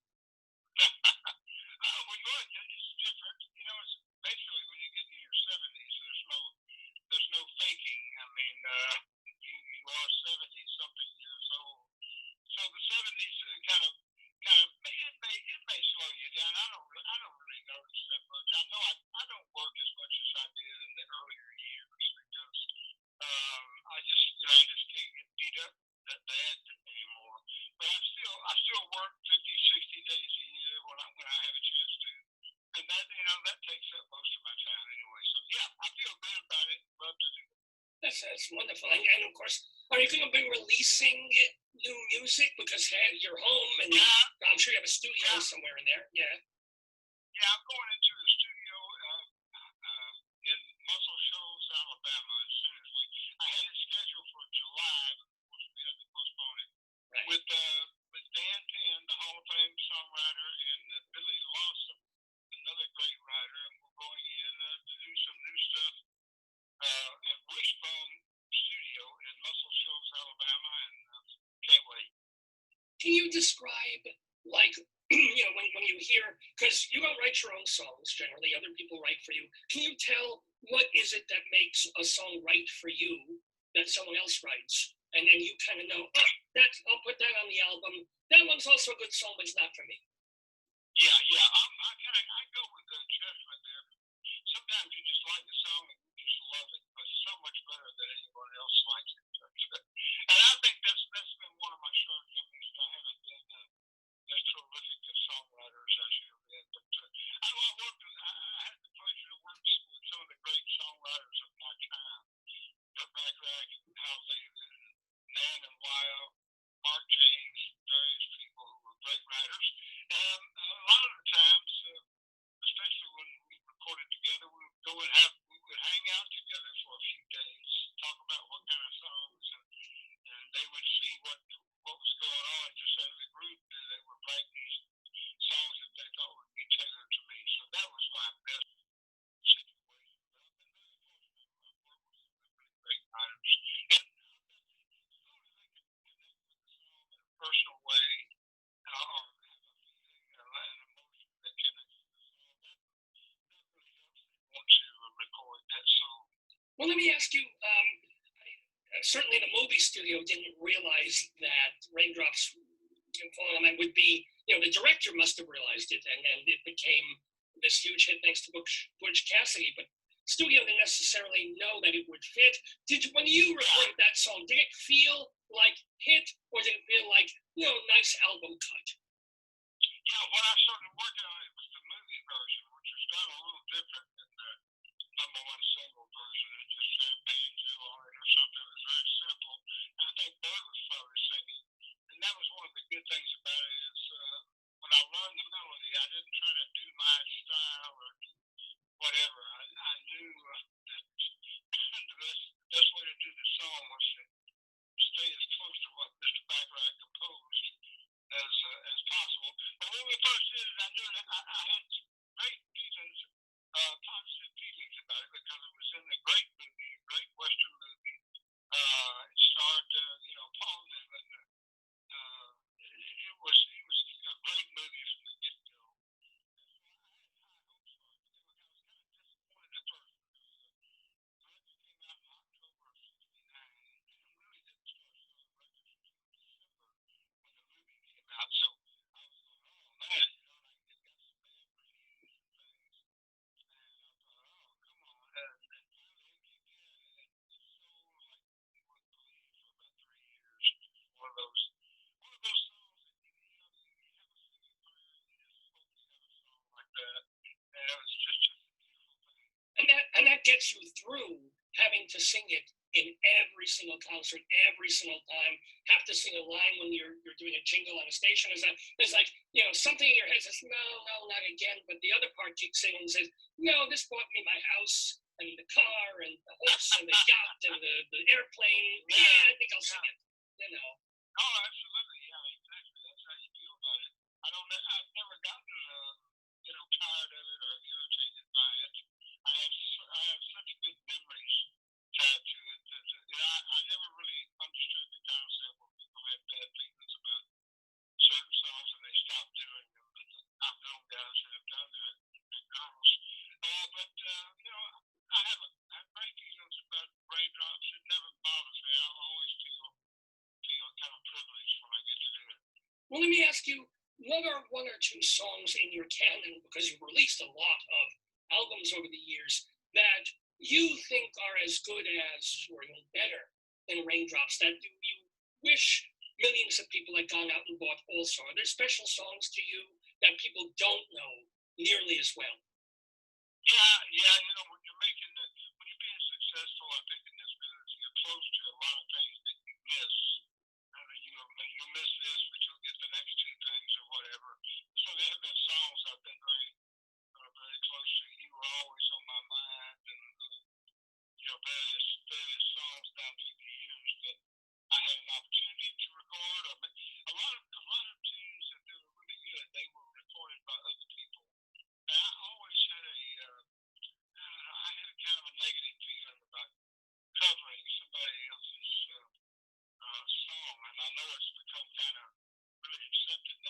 I think that's good. I think that's good. A lot of the big people do other big people's music, so that's good.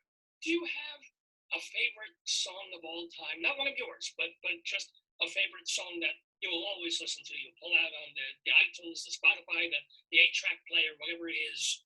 You know, just what's I think I recorded this song in Atlanta, in Daverhood, Georgia, Studio One there with Buddy Bowie and Steve Tyrell, and it's a song called Most of All. And I think if I had to pick one song, which is hard to do sometimes, that would be the one. Most of all. Could you remind us what album that is on of yours? Do you remember? Yeah. Oh. Yeah. What was that? It might have been on the Most of All album. I think it was. That would make sense. Yeah. But I'm not sure. That's why I'm. Well, and I also want to direct people once again to your website, bjthomas.com, because we talk about these albums. One of the nice things we've been doing during the pandemic is I think you go through like your basement or storage facility, and you dig out like a couple of albums or a box or something, and say you autograph it and say, here, fans, this is a rarity. We're thinking of as many things like that as we can during this pandemic, because we know most people are just sitting at home and having to deal with this or that, and so we'll try to come up with something every now and then. But yeah, I'm signing a lot of old vintage albums and some new CDs that I had made. One from when I was in Brazil, and another with guest stars, something called the Living Room Sessions. And so, yeah, I got stuff that I hope you like. Yeah, and they're reasonably priced, and you personalize them, which I think is very, very nice. So it's a way. Yeah, we're not asking $100 for a signed album. So, $30, $40. Yeah, why not? It costs $20 just to mail the thing. So it's not like you're making piles and piles of BJ Thomas' autograph on an old album. It's a reasonable thing. Let me ask, how seriously, if at all, did you take the idea of acting back in like the 70s when you were dipping your toe? You did a movie called Jory, did some other acting work. It didn't quite pan out, but how serious were you about it? Well, we kind of stopped with it because I back in those days, I would work sometimes 300 days, 300 shows a year, and then I had very little other time. And so Gloria and I, we sat down and talked over, if I was going to do music, that's wonderful. If I wanted to do movies, I should do that because you want me to be gone all the time. So I've never chose to really drive hard into acting for it, but I kind of regret that now. I wish I had. Oh, okay. Wow. I mean, you've done, I think, a bit more recently. You were in a movie or two. Were you not? Like, Yeah, I was in a movie down in Arizona for a friend of mine called James Corner, and this guy was Ron Santos' son, Jeff, and we had a lot of fun doing that. But I just never have. If I was more established in that way, I think I'd get more phone calls for that kind of thing. because you could be getting right now some of the Chris Christopherson roles that he was doing 10 years ago. You're in that, that macho. You still got it. You could even do a movie music. You could be if they remake Chicago again. Yeah, man, we could really do a thing. There you go. So, now, speaking of singing and singers, you did this on another podcast or webcast or something, but please, this is kind of cool. Tell us the time that you met Frankie Valli and the Four Seasons. Oh, yeah. Well, Frankie, I've always loved him so much. When I was a kid, just starting out in the business, I would be on all those big rock and roll shows in Houston. Most of the time, we'd have to open up. We had no name, no hit records or anything. And one of those concerts, we happened to be in the dressing room with Frankie and the Four Seasons, and they began to loosen up vocally, and they went in the shower and started singing. And I went over and Sheward was watching him, and they said, "Hey, would you like to hear our new record?" And I said, "You bet." So they did Ragdoll in the shower. There was a great experience. But other than that, I've always admired Frankie Valli. I mean, he's always been such a talented guy to be, such a great singer. And Hey, but who of the people that you worked with and dealt with, especially earlier in your career, who gave you a leg up? Were there mentors? Were there people who really helped you along and promoted you and put you on their bills and things like that? Like who? Yeah. Well, originally there was a guy named Roy Head who just passed away about a month ago that I grew up with in Houston. And he was a singer. And he sang the number one pop song, Treat Her Right. I want to tell you a story. Everybody ought to know. I don't know if you remember. He was a great guy, a great entertainer. We became very close. And he was like the first guy that told me, hey, DJ, you're really singing good. You got something there. And that was really well, that was all I needed at that time. Excuse me. To get going, because it's encouragement like that meant a lot. But I've had quite a few things down through the years where people have, patted me on the shoulder and tried to give me a little bit of wisdom, and that's been great. Well, what wisdom do you give up and comers or people who are just starting in the business in a whole different music universe than you started out in? What would you tell them? Well, I always encourage people that are new to develop their writing so that they can keep their music personal. If they want to write something for somebody else, then of course they can write it to them. But to be honest, that's one of my shortcomings. I should have been a better writer, and it's took me at times. Yeah, I haven't been, and I'm working on it.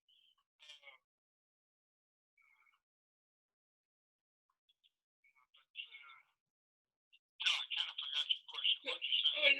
It's just advice to someone starting out in Yeah, the business. of course. It's like I said, develop your writing talent and get in a band, because that means almost a little more than anything put together is being around other musicians playing and finding your part in there and getting the passion for whatever you want to do. So that's very valuable to do that. Well, it has been so valuable and delightful talking with B.J. Thomas. Please remember, first of all, he's got the webpage, bjthomas.com. This is the place where you can find all the merchandise that he's got, the special rarities and things, and the personalized stuff that he's offering, as well as a candle collection that he's got about. And I'm sure the company that's doing them will start adding more based on your songs as the sales take off and as more and more people start buying them. He also has his Facebook page, which is the B.J. Thomas on Facebook, as opposed to any other B.J. Thomas on Facebook. Let me ask you one last question, which is, what is the weirdest, funniest thing that ever happened to you, like when you're doing concerts or on tour? Oh, gosh, I don't know. One time when I was on the Dick Clark tour, they had a tradition of playing a joke on people on the last night.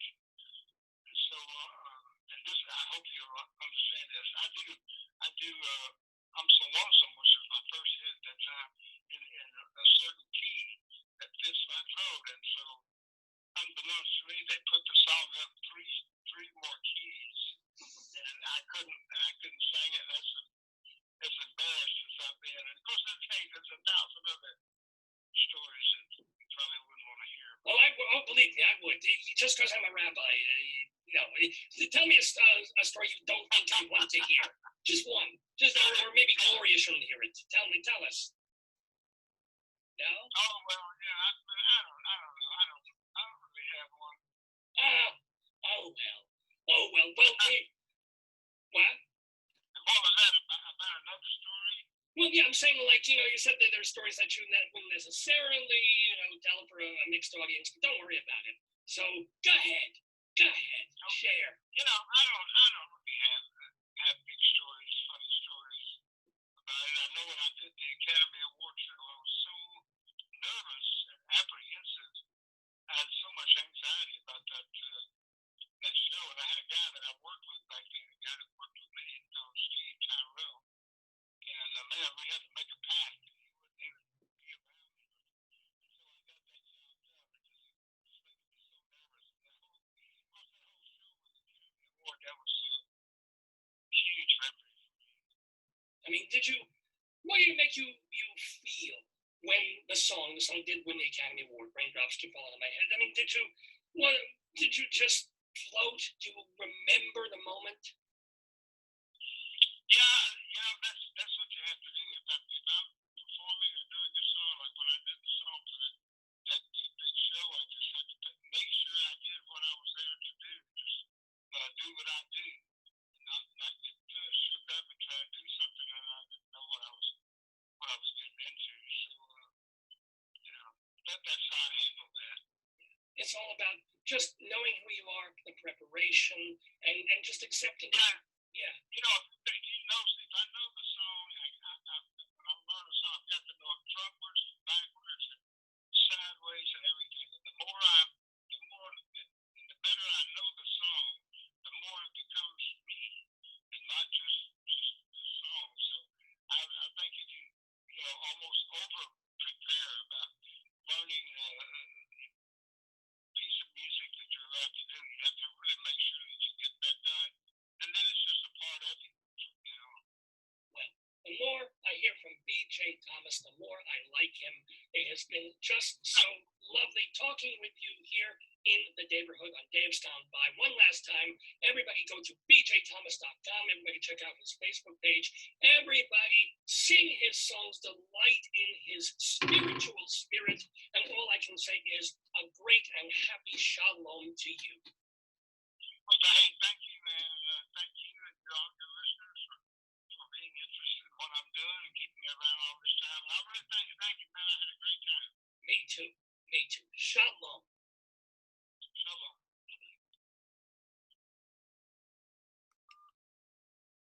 That was Rabbi Sol Solomon and singer B.J. Thomas here on Dave's Gone By. We are back live. It is November 28th, 2020, and you are watching the 700. He's getting applause from people. Oh, the people are clapping. Yeah, I'm clapping. It was a lovely interview. Very nice guy. I did. Yeah, you'll stop seeing the rabbi in a moment, and there you'll see me. Yay! And I should put on you can't really put on gallery view until there's people gallerying. But in just a couple of minutes, we will have more guests, I hope.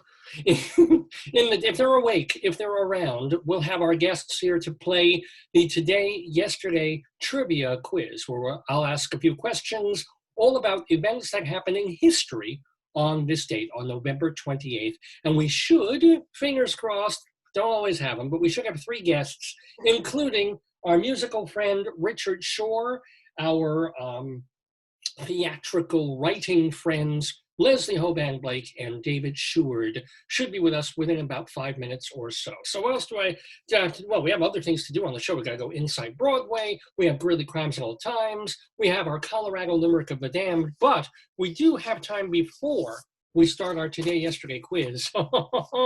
See, the show's been going so well so far. We had so much fun for the first hour. And then, of course, B.J. Thomas and Rabbi Sol was great. But now I'm going to take you down a peg because it's time for a play on words, Wretched Pun of Destiny, if you will. And these are just, yes, steel yourselves, ladies and gentlemen. Now these are not dirty. They're just really, really bad. They're not jokes even. They're short, tiny little stories that end with a play on words that I apologize for in advance. It is a Wretched Pun of Destiny, and this one is going to be all about a sitcom. So sit back, prolapse, and be ready for the Wretched Pun of Destiny. The Dave's gone by, Wretched Pun of Destiny.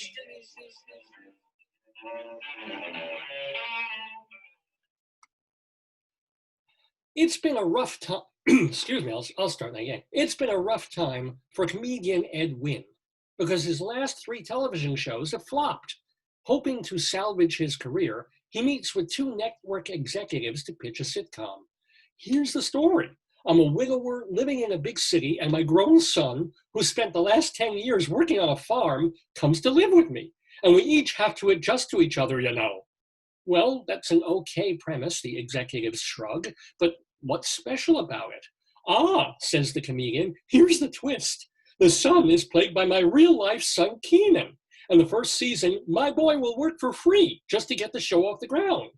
One of the executives is unimpressed, but the other says, that's fantastic. How soon can you get us a script? The other suit turns to him and whispers, what are you so excited about? The guy's a 3-time loser, and his son is a good actor, but not a star. Don't you see, comes the reply. We get 2 for the price of 1. It's a win-win.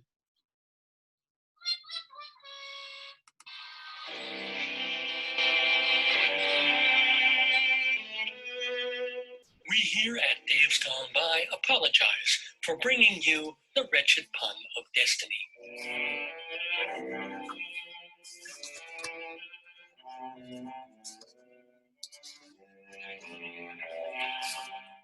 Yes, that was indeed the Wretched Pun of Destiny, for which I apologize profusely, ladies and gentlemen. It is November 28th, this Saturday, the last Saturday in the year of 2020, Thanksgiving weekend in the Daverhood. You're watching. Last Saturday in the year of 2020? That's the second time I goofed up on the date, the last Saturday in November of 2020. Did I say that? That's yeah. And yes, coronavirus is going to take all of us within about 6.5 days. The spike is going to be enormous. No, but yeah, last Saturday of November in this year of our Rabbi Sol Solomon, 2020.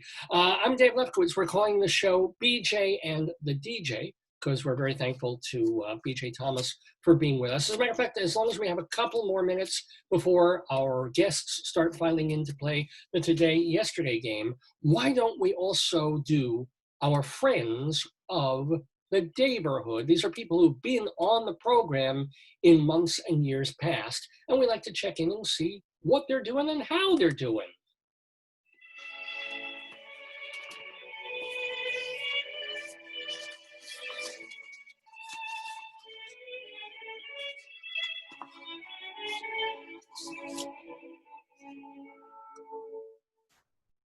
So time for some friends of the Daverhood, and those include, well, first of all, actually someone who hasn't been on the program. I was kind of hoping to get him on the program today, but I don't think it'll happen. My cousin Josh is 32 years old today, so very, very happy birthday to you.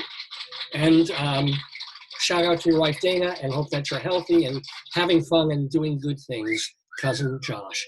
I want to let you know that Seth Rudetsky, who has been on this program, probably really the most famous man on Broadway right now, because he's the one who's keeping Broadway going, along with his husband and their shows, their online show called Stars in the House that every Broadway star has been on.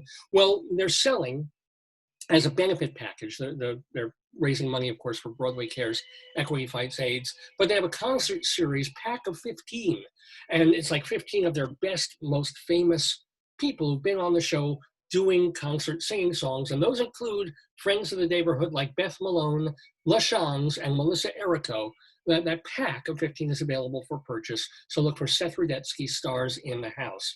I want to let you know that, yes, Jorma Kaukonen is, he's got a new album out called The River Flows. Go to jormakaukonen.com, and by the way, tomorrow, Electric Hot Tuna, or I'm sorry, that would be today, Electric Hot Tuna is at the Fur Peace Ranch Camp in Ohio. That's What the heck is that? Electric Hot Tuna? No, the Fur Peace Ranch Camp.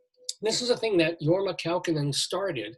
It's a place for people to learn guitar, play folk music, jam with each other. He has, I think he's got one home base that he uses, and then there's a couple around the country. It's Fur Peace Ranch, and he's playing a concert tonight online with his other friend and friend of the Daverhood, Jack Cassidy, together making up Electric Hot Tuna. You can watch that on YouTube tonight. Ed Asner is in the one-man show that he didn't write. But wait, why are you playing a baby crying for Ed Asner? That's you know, something about the hair on his back. Thank you very much. What was I going to say about him? Ed Asner, a man and his prostate. That is happening, ladies and gentlemen. He didn't write it. It's a TV writer friend of his. MetropolitanZoom.com is where you can watch this one-man show. A man and his prostate. Also, Andre DeShields hosts Remember the Ribbon for World AIDS Day. That is happening this week, December 1st, and it's happening on the Playbill website, playbill.com. Ben Bareen on December 2nd, he is holding an online concert, or involved in one, for the York Theatre Company. It will be live on December 2nd, and then you can watch the replay December 3rd through the 5th. Barbara Fasano and Eric Comstock are musical friends. They've been posting their duets on their YouTube page, Eric Comstock and Barbara Fasano. Evan Seplow is the founder and editor of StageBuddy.com. Dr. Demento still doing Dr. Demento shows at drdemento.com. And then soundsofbroadway.com for 24 straight hours of theater music. And also they do sort of a theater quiz that you can fill in, which is kind of fun. Soundsofbroadway.com, founded by Stuart Brown. And Bob Cudmore, doing podcasts of upstate New York history at bobcudmore.com. Those, my friends, are the friends of the Daverhood.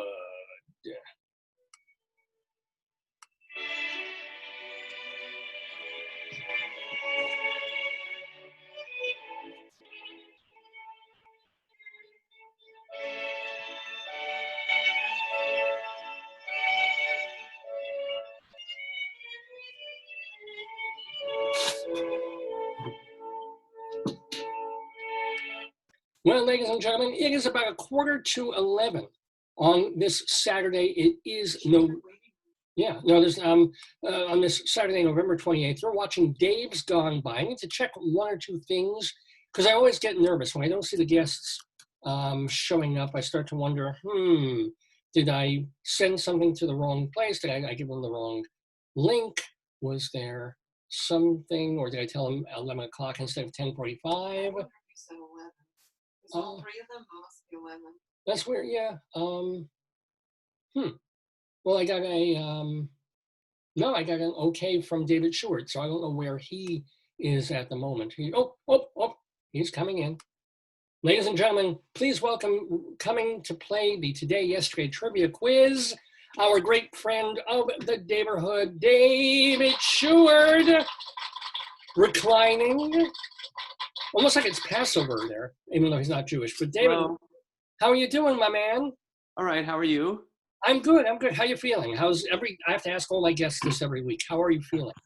Good. Okay. How are you? Yeah, thank God. Things are fine. We're just doing what we're doing. What did you do for Thanksgiving? Let me just put up my volume a little. Oh, sure, please. Let me see. Nothing. My partner and I, we just stayed home. We fixed a traditional Thanksgiving dinner for the two of us, and we Zoomed with my family, who are my mother's in Pennsylvania, my sister is in another part of the city, and my brother is in Virginia. Oh, wow. So, all right. I mean, it is what it is. Yeah. Then we had, the traditional turkey, and I made cranberry relish. Well, what's the difference between cranberry sauce and cranberry relish? I think cranberry sauce is that stuff you get in a can, which I don't like at all. Right. And cranberry relish is where you take cranberries and oranges and you put them in a blender and grind them up and then add sugar. Ooh, that sounds like something I would relish. Yeah. And then we watched the last 3 episodes of The Crown, of season 4 of The Crown. Is that really good? Is that something we should watch? Yeah, we watched the whole thing from the very beginning, and good. What did we watch, guys? I was telling David that my partner and I watched The Crown, the final. We finished it. We finished season 4. I have never watched it. I have to start from the beginning. I'm waiting till the cold middle of the winter when absolutely not, and then I will not get out of bed except to eat. That's how are you guys? Welcome to Leslie Hoban Blake. I'm glad you were able to make it on time too. This is. I know. I know. I get the squeakers. Where are the squeakers? I want a flourish of strumpets. I want the whole thing. A flourish of strumpets. Well, there you go.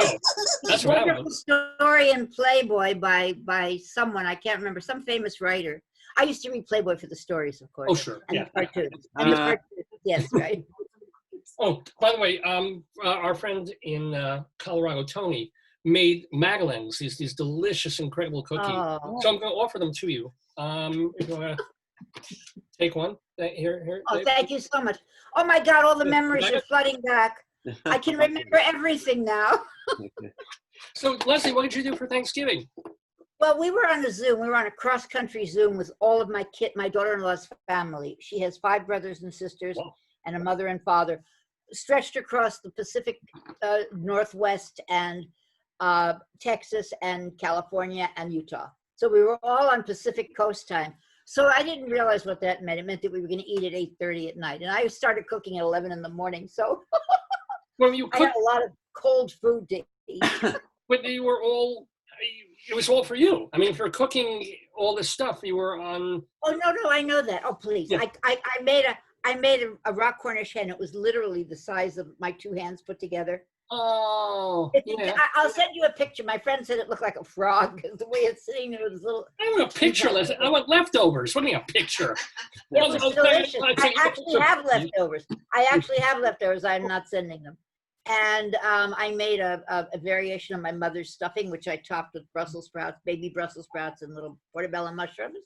And then for dessert, I made something my sister told me would be. I thought it was a crustless apple pie. It's actually a baked apple. When you take off the crust, what you have is a baked apple. Why would you want an apple pie without crust? Crust is the reason to have apple pie. But I figured I had gone all the way, and I've been very good. I have not put on any pandemic weight. I haven't taken off any weight, but I haven't put on any. So which I think is a win. But so what I did is I dressed it up with a little vanilla yogurt and fresh raspberries. It was delicious. Ooh, that sounds. I gotta come over to Europe. I mean, after the pandemic's over. But my son's in-laws had a turkey the size of a house, and it was small because the kids were all over. Only one family was with them. So it's the size of a patio home, essentially. It wasn't really a. Sorry? What was the size of a patio home? Thank you for making me repeat my joke. Of a trailer. You know, in a trailer park, right? So what did you guys do? Did I miss what you did, David? Did you already tell your story? We did absolutely nothing. Oh, that David. I'm sorry. Yeah, David watched The Crown and had a nice meal with his. Stayed home and fixed a small dinner for my husband and myself. And are you the cook in the family, or do you both cook? No, we both cooked. I made the turkey. Jerry made a green bean relish, a green bean casserole rather. And a cranberry relish. Two pumpkin pies, and I made the stuffing and the turkey and cranberry relish. Jesus, you really, I'm sorry, forgive me. That really is traditional. I mean, the casserole, wow. I've never liked pumpkin or pumpkin pie. My wife has serious issues with Thanksgiving because of the cultural, of what it really represents in America. Do you have any issues with that? I mean, when you celebrate a holiday like that, which is so. I'm gonna make a play called Framilton. Joyce saying she's gonna make a play called Framilton about Familton for Thanksgiving. No, but does it occur to you, or is this thing American? You just do it for family. You just do it because it's we're not. Well, I don't think about this is us taking land from the Indians. But it's rather and I think it started as a national holiday during the Civil War. That Lincoln declared it. Oh wow! And he said we had that as a quiz question, didn't we? Just a couple of weeks ago. Did we? David Lefkowitz. Maybe it was at that other. But Lincoln declared at the Jeopardy thing. I think we had. We should have a feast of Thanksgiving every year, and I read a very interesting article that one year, I forget what it was, but Roosevelt wanted to have it a week early because the retailers during the Depression were saying, well, we got to have more Christmas shopping time to get more money. And the nation kind of rebelled and said, no, it's got to be the 4th Thursday of every November. That's the tradition. Yeah. And it's about families. It's kind of like when I sing and dance and laugh and tell jokes during the show off. I know the impetus was not a good thing, but it's still a holiday. I'm going to celebrate. Well, nothing from you guys. Thank you. No. I wasn't sure if you said show up or show off or what the hell you said. Oh, I said show off. I said show, and I thought, well, okay, fine. Oh no. I said it's like I watched the Claude Lanzmann film for 10 hours, and I just I did too. Yeah. I have several favorite moments from that will live with me forever. They haunt my dreams. Some of those moments that show up. That's what a holiday should do. It should haunt your dreams. Right. But you know, the interesting thing to me is, I'm sorry, I'm just trying to make myself look there. Yeah, there fabulous. I can't get it. Anyway. The interesting thing about the Thanksgiving is it was always my favorite holiday because it had no religious connotations. And then I started to teach. And while I was teaching, I went through a bunch of books. And I mean, I remembered my college stuff. I learned all about all the bad things America did in college. I went to NYU, very liberal, you know, New York college. And I learned about the internment camps for the Japanese. I didn't know anything about that until I was in college. And because nobody had ever taught me before that, my parents didn't talk about it. So when I got the whole idea of Thanksgiving, and I began to talk about it as Indigenous Peoples Day, between Columbus Day and Thanksgiving, when I was teaching, but I had to be very careful how I phrased it, because kids ran home and told their parents whatever you said. Kids go home and tell you whatever they learn in school. So I said, some people say, as our president our former president was wont to say, and I would say, and by the way, you know, this is what was done to the we still call them Indians in those days, but it became Native Americans at some point. But I remember being very unhappy that they were taking away my favorite holiday from me, because because I kind of over the years glossed it over in my mind. I think I went where David went as well. Yeah. But it is my favorite holiday because it is thankful for. We went around a Zoom table. It's a tradition in the Ehrlich family, my daughter-in-law's family, to tell people what they're thankful for. Everybody was thankful for their families and that everybody was alive. And you know, I mean, at this point in time, we need a day of Thanksgiving. So yeah, I have to take it out of its original connotation completely at this point. Well, sorry, that was a long, boring diatribe. Oh, it's okay. It's just a 3-hour show. It's not like I have other things to do on the program, Leslie. No, but you ask the question, David. If you ask a question, I'm going to give an answer. And but I'm thankful for having great friends like David Sheward and Leslie Hoban Blake. I'm assuming that our friend out in Colorado, Richard, will not be joining us, alas. You think the one who sent you the Madeleine? I'm sorry, what was that? Did he send you the Madeleine? Oh, no, he was not the one. It's okay. Joyce and my friend Tony, female Tony, who lives out there, who's a fabulous cook. No, but Richard, he'll be up until 4 a.m. and then go to sleep, and then it's not like he's going to wake up at 8 to be on this program. So he got it last week. I need to intrude for just 1 second. My big news is I was having little picnics on the terrace outside here in my house where I live. It's outside the tennis court and the pool. That sounds really great. It really is great. And so I had 2 or 3 guests at a time come. So we were never more than 4 people. And I would make things. By the way, I never cooked before. I hadn't cooked in 35 years until the pandemic came. So I didn't have a stove in one of my apartments. Anyway, long story short, I was making a brie en croûte. You have to have, I mean, it's a large thing. I want to finish it. It's brie that you bake in a pastry dough with, I don't make the pastry dough, with raspberries and walnuts, or you can put apricots, and it's just wonderful. And so I made a little nutty. Yeah, I'm sorry. Right, exactly. Anyway, so the point is, so we had this lovely party about about 2 weeks ago. And I get a call on Wednesday that one of the people who was there tested positive. They were trying to go away, and they went and got a test, and he tested positive. It was an instant test. He is one of the more germophobic people I know. He would come to me, but he would not go. Excuse me, I'm just going to turn this off. Sorry. By the way. I couldn't imagine. He worked from home mostly. It was one of those instant tests. I kept thinking it was probably a false positive, but nonetheless, I went out and got myself tested. I got a call from a what do they call those people? A tracer. I had a half an hour phone call with a tracer. Very lovely woman who really asked every question you could think of. In all likelihood, I was out of the 2-week range, but just to be on the safe side, they named everybody they'd seen in the last month, I think.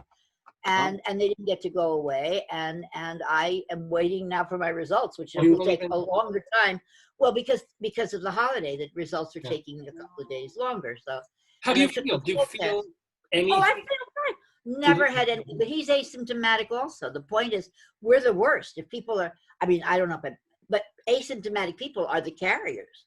They're the ones who go out and feel great and go into public. And it's like Typhoid Mary. She never got typhoid. You know, it's basically. So that's how I spent my, that was my. No, seriously. Well, yeah, Well, I mean, you're around. I'd be happy to have the results of the test one way or the other. It's not a problem for me to quarantine. I'm basically quarantined anyway, you know. And actually, I'm almost hoping, no offense, I hope you have it. Because if this is your version of coronavirus. That would be, yeah, right. It's fantastic. You know, you have it. You're kind of immune, sort of, for months, if not years now. Hopefully. And hopefully. Well, we don't know. What? Are you planning to take the vaccine, or should we not get off I was topic? going to say, we don't know how long immunity lasts. No, I know. everybody's exactly We don't know nothing, David. We don't really know anything about it. Well, We so know that they made some mistakes. That's all we know, is that they made a couple of mistakes so far. you were asking about the vaccine? Yes. Yeah. Sure. I'm saying of you course. don't know. What I'm saying, the only thing we know for sure is that they've made a couple of mistakes. That's the only thing we can be sure of at this point. Well, Did people I turn find into that chickens or something, or are they were injected in In some answer way? to your question, yes, I would take it. Yes, and I will. I plan to. I do too, but I don't think I want to be in the first batch. When Joyce has a question, what was that? No, I was saying that like for people who work with kids, I'm sure they're going to get healthcare workers. Oh, they're going to make you take it. That's the problem. They're going to, whether you want to take it or not, you're going to have to. So. Well, I'm hoping for rectal. That's all.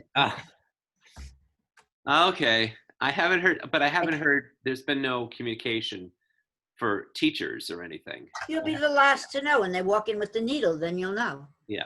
All right. David, I was a teacher for 30 years. I know. Mhm. Okay, I know. Trust me. Well, let's see what Leslie really knows, and let's see what David Sheward knows. Today, not very much. Okay. I'm trying to talk and dance around so I don't have to answer any questions. All right. I don't feel No. very bright. Go today. ahead. I think Richard didn't come in because he actually got positive points. He's the first guest to do it. That's true. Richard he's resting on his laurels because he got like 6 points last week.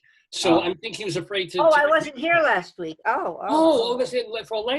Thank you, Leslie, for coming back It to was play. called Men with Facial Hair. That's right. Every single person had like this last week. So Leslie, thank you for using your Epilegi. I shaved this morning. First thing I do when I get up is I shave. There you go. I do too, but not up here. So, ladies and gentlemen, we're here on Dave's Gone By. It's just after 11 o'clock, and it's time to play the Today, Yesterday trivia game. We have two, count them two, 2 contestants here. One of them is David Sheward. He is a writer. He's actually written a biography of George C. Scott. He's got a couple of blogs and websites that he writes for, including theaterlife.com, culturalweekly.com, and his blog, thedaviddesk.com. Did I get them right? Did I finally get them all right? Very good. Thank you. Thank you. And Leslie Hoban Blake, who is part of a podcast now called Critics Circle, which you can find on YouTube. She co-hosts that with our other friend of the Daverhood, Charlie Gross. It's also on MNN. Every other Thursday. When every other Thursday on MNN. MNN.com or right, Manhattan Neighborhood Network is what that's called. Com or org? Manhattan Neighborhood Network. All right. Google that, Manhattan Neighborhood Network, every other Thursday to watch the show Critics Circle live on regular TV. What that? Oh, Joyce is changing the lighting. Let's see. Do I look better this way, that way? Is my lighting all right? I never know. Your lighting's fine. It's a little smoky. It's a little like Detroit. Oh, good. Well, it's like Vaseline on the lens. It'll work. I'll keep it that way. It's okay. And I sure hope the doctor puts Vaseline on my lens when I have that shot. But here we go, ladies and gentlemen. Don't even know where I'm going with that. We have two contestants. Lucille Ball. That's it. That's the way that goes. Yes, so Dave.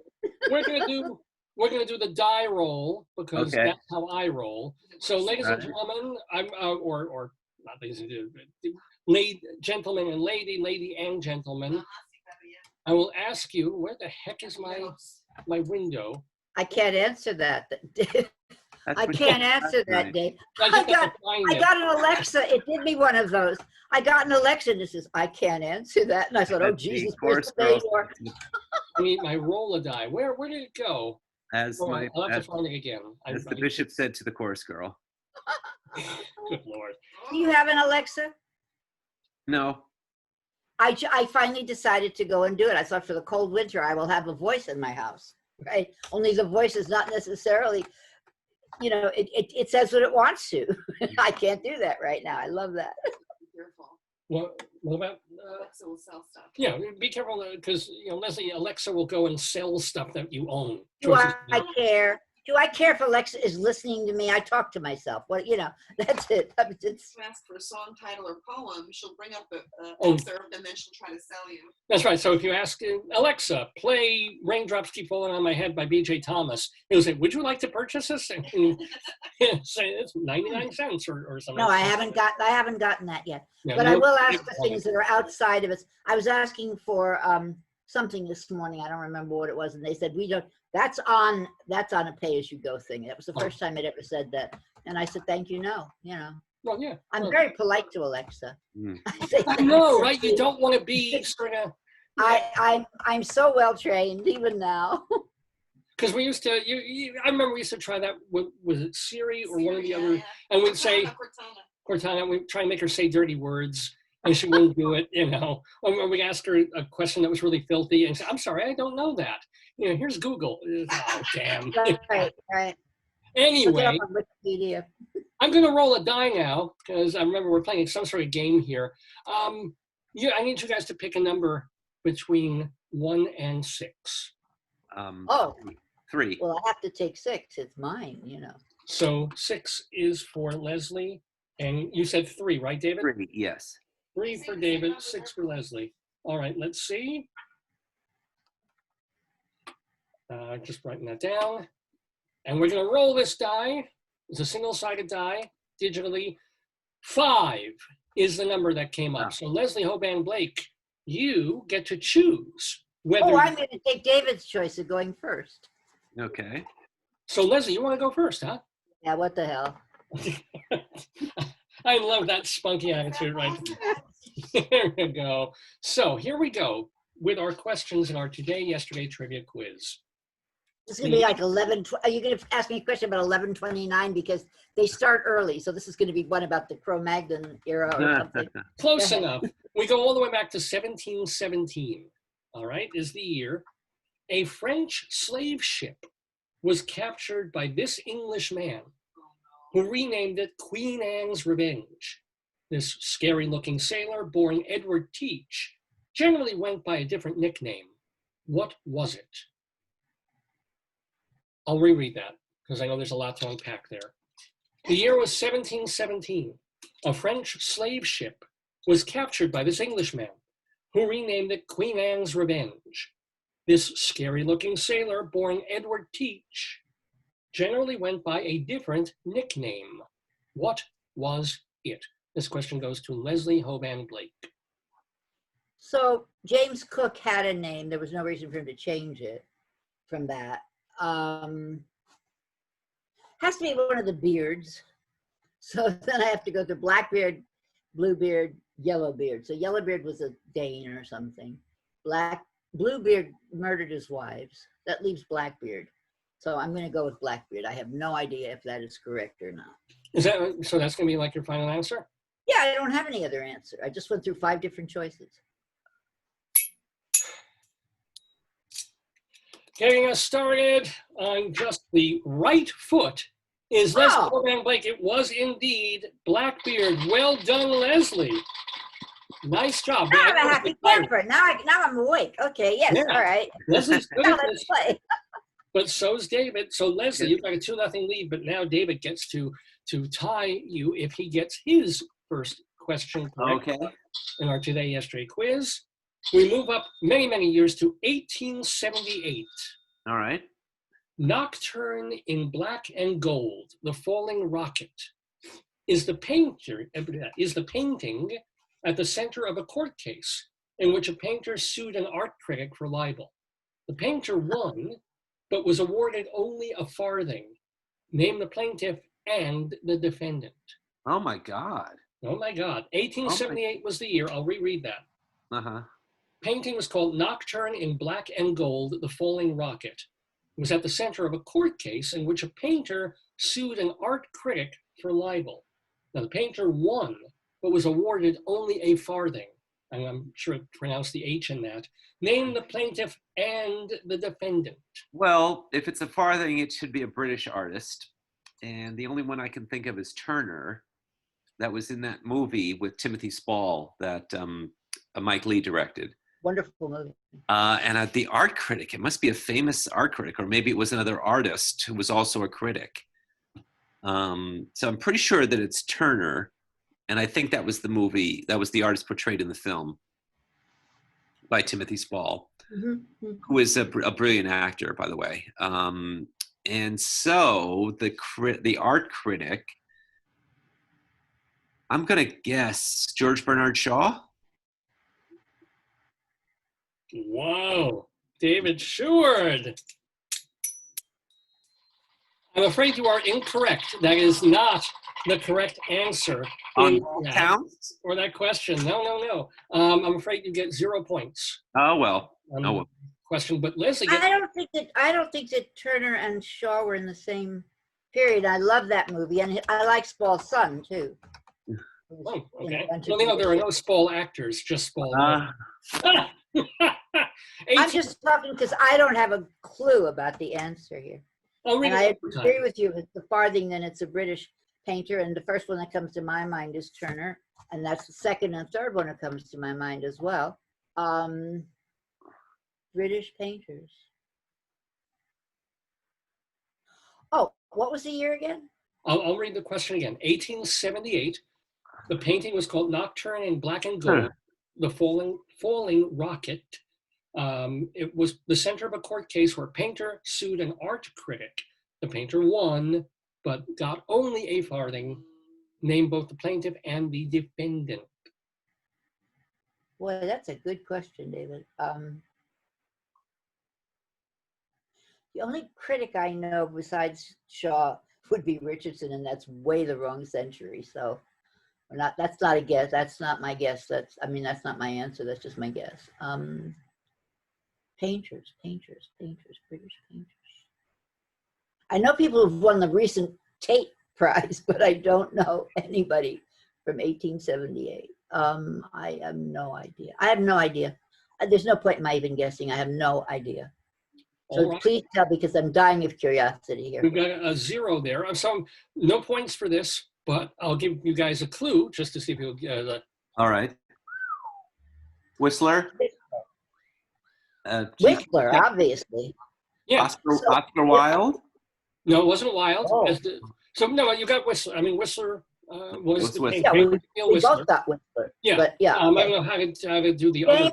By the way, it's James McNeill Whistler, if you want to know. I know that. I just didn't think of him. Yeah. That's his name, James McNeill Whistler, right. But who was the art critic? No idea. Weird puritanical guy, had a thing about women, sort of. Weird botanical guy? Puritanical, sort of fellow. Oh, puritanical. Well, that named half of England at that point. Joyce is saying Lin-Manuel Noriega. It was not. No, it was actually John Ruskin. Oh, okay. All right. He was a character, I think, in the Turner film. Oh, yeah. So. Well, see, I don't remember. Oh, I think they spoke on the street badly to each other or something. Yes, I think Ruskin. Right, but I don't think we knew why. That was what it was. Yeah. And what happened was Whistler went bankrupt, even though he ended up splitting court costs and got paid a nominal fee. So, he won, but he lost. But yeah. So anyway. But he always had his mother. So, Oh. Yeah. Thank you, David. That was worthy of you, I know. Yeah. It really was. And they both got a visit from Mr. Peabody. Oh, Mr. Peabody. No. Wait, how did you do it, David? Are we talking about Bullwinkle, Mr. Peabody? Or are we talking about Mr. Peabody and the Mermaid? What are we talking about? Last week, Leslie, we had a thing where the puns were. What segment of the Rocky Bullwinkle show would end with a really hard pun? Peabody. Mr. Peabody's Improbable History. Did I break up a little bit there? You did. You did. Okay. So much, yeah. Peabody's Improbable History. What Peabody and Sherman. And there would be a pun. I thought you might have met Mr. Peabody and the Mermaid, William Powell and Anne Blythe. I don't even know the date. Oh, of course, that's what everybody knows. All right, we have a 2-0 game. Leslie is leading, and she gets the next question, so she can build on her lead. The year 1895. The first automobile race in the United States was held Thanksgiving Day. 6 vehicles competed, 4 cars and 2 motorcycles, in a 54-mile course between Chicago and Evanston. Which of these is the closest to the average miles per hour that the winning car traveled? And this is a multiple choice. Okay. And if they left together at the, what do you call it? How many eggs did she buy? I don't know. Well, they measured the average speed. That Right. Yes, I understand that. I'm just saying it's an absolutely. What is the airspeed of a laden swallow? Yes. Is that with spam or without spam? So I first don't automobile know that. race, Give me my Woo! choices. Come on, give me my choices. we'll give you that. So first automobile race held Thanksgiving Day, 6 vehicles, 4 cars, 2 motorbikes, in a 54-mile course in Chicago, between Chicago and Evanston. Look at this. What's am I blurry? Everybody's blurry. Everybody's gone sort of, well, looks Not over here. You all look fine. Yeah. Oh, which of these is the closest to the average miles per hour that the winning car traveled? Was it 10 miles per hour, 15 miles per hour, 20 miles per hour, 25 miles per hour? 1895. 1895. Okay, So the 1895. closest. 10, 15, 20, or 25. Yeah, 10, 10, 15, 15, 20, or 25 or miles per 25. hour. Okay. This is absolutely eeny, meeny, miny, mo. All right.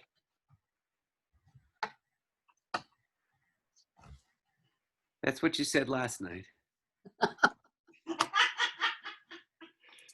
I just hope you That's what changed you one of the said, words. okay. So while we're paused, there was the Mr. Peabody episode was they went back in time to Whistler's studio, and he was trying to get his mother to pose for him. And Oh. in this version, she liked Wild West stuff, so she was running around and shooting off her cap guns and playing cowboys and Indians. And Whistler said, "Oh, Mr. Peabody, I can't get my mother to sit still. I'll never be able to paint this painting." So, and that was the premise of that episode. I forget what the Final pun. Yeah, yeah. Oh my! I wish that was on. Maybe it is. Maybe they're on YouTube. I gotta start watching those again. Yeah. It was like, they would say, oh, this is a London famous thing that was started by Sir James Nasium. I've never heard of it, Mr. Peabody. Surely, Sherman, surely you've heard of gymnasium. Wah, wah, wah. Mr. Peabody. Don't call me Shirley. Yeah.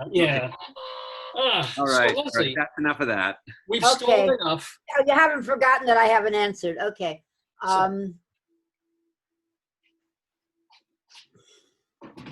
We've stalled enough and spoiled enough. I remember watching movies, David, in which those little cars would go putt, putt, putt, putt, putt, right? Yes. And Usually they would go Vinnie beep, beep as someone crossed the street in front of them.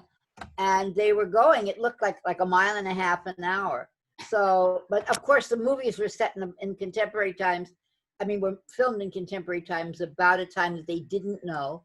So I don't know what that speed would have been. But I'm going to say, somehow the number 14 comes to mind. So I'm going to say 15 miles an hour.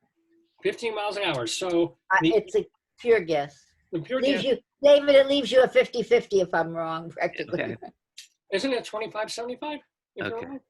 Because You had 4 choices, You wasn't can it? see how well I do Well, math, anyway, okay? go ahead. well, I can't do math either, but I do know that David, you get a chance to steal because Okay. that's not the correct answer in All that 1895 race among 4 cars and 2 motorbikes from Chicago to Evanston for 54 miles.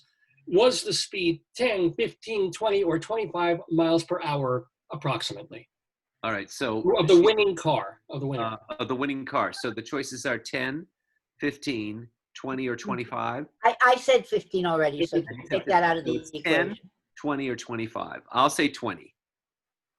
Is that your final answer? Make it 25. 25.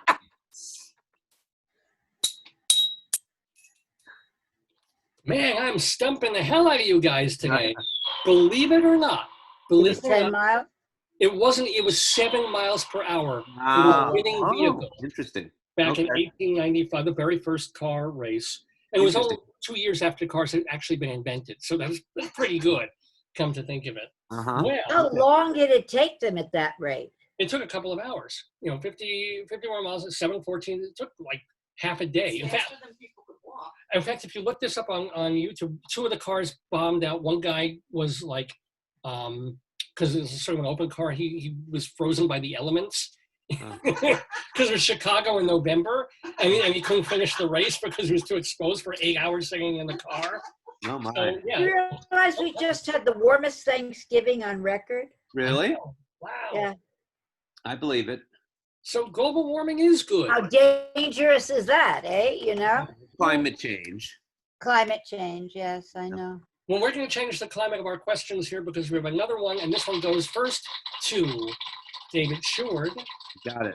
The year 1932 is a special day for folks because Groucho Marx made his first appearance on radio today. Oh. So here's a Groucho question. Mm-hmm. In the mid-1970s, Groucho met with and joked around with the rock band Queen, who named 2 of their albums in honor of his movies. For 1 point each, name the 2 albums. Oh my God, you're getting really obscure here. Queen, or was it Kiss? Queen. I'll read the Freddie Mercury album. Queen. 1932. Groucho Marx. I mean, the reason we're doing this question is Groucho Okay. debuted on radio today. All right. He'd already been in vaudeville and was doing movies, but That's what they call Tangent City. Okay, go ahead.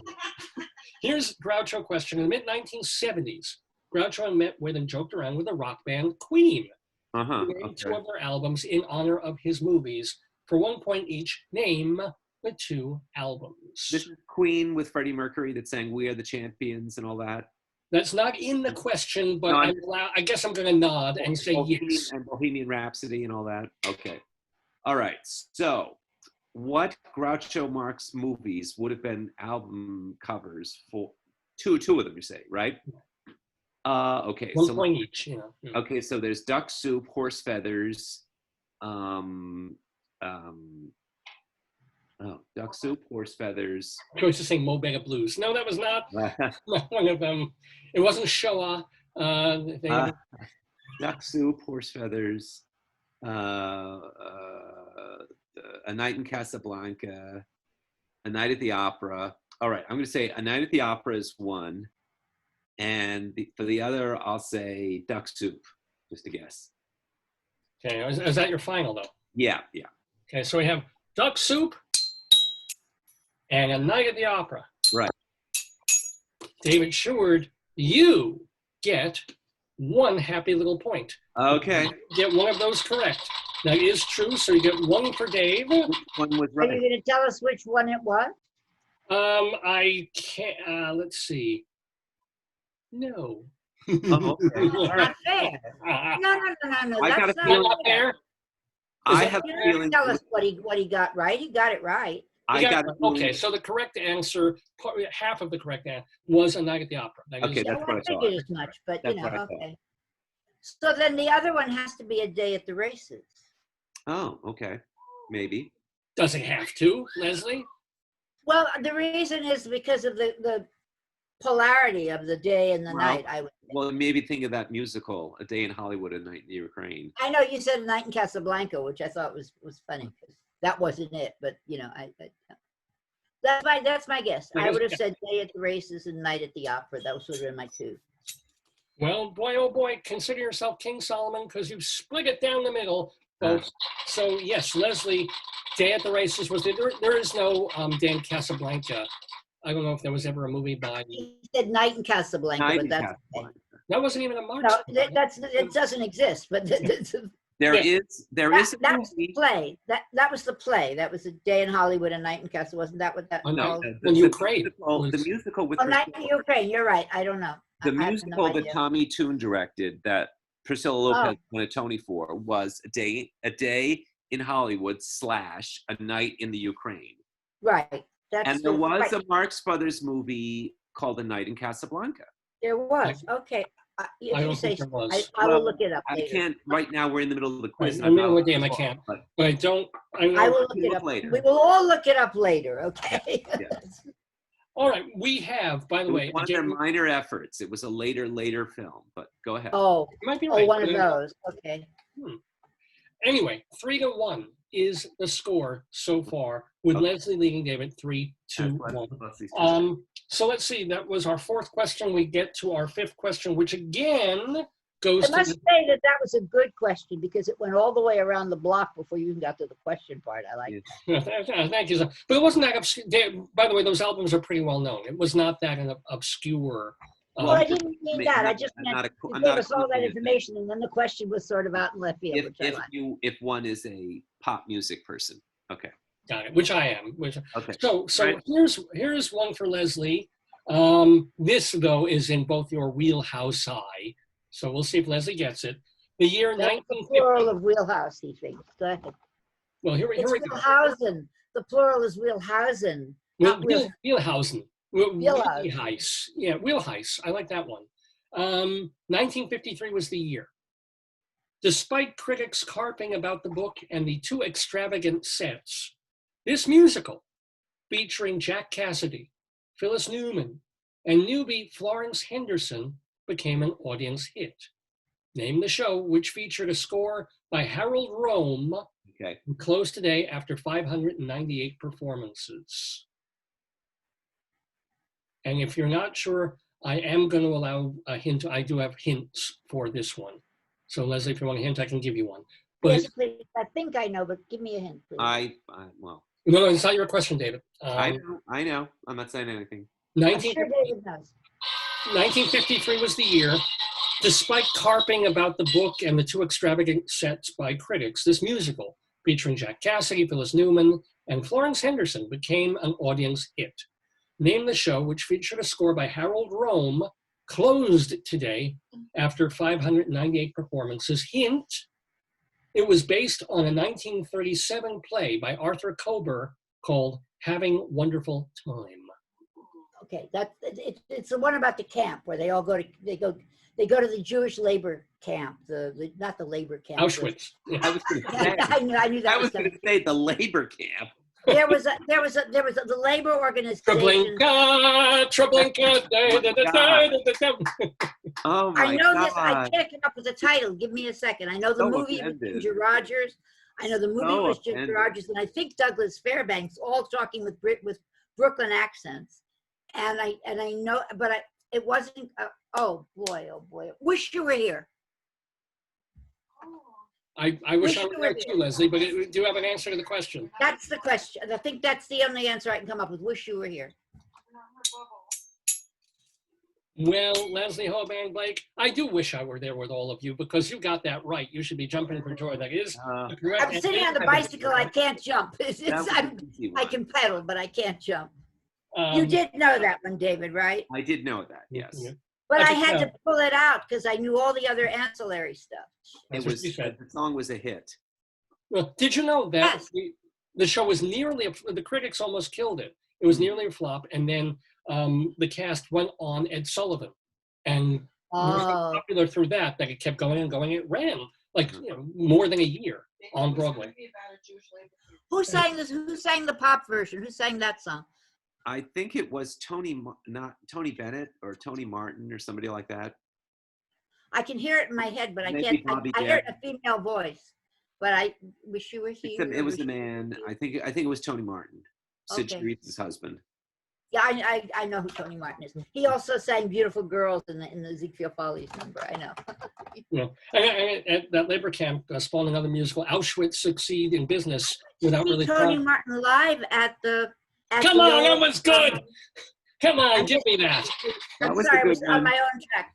Didn't Tony Martin play live at the what was that thing called at the top of Rockefeller Center?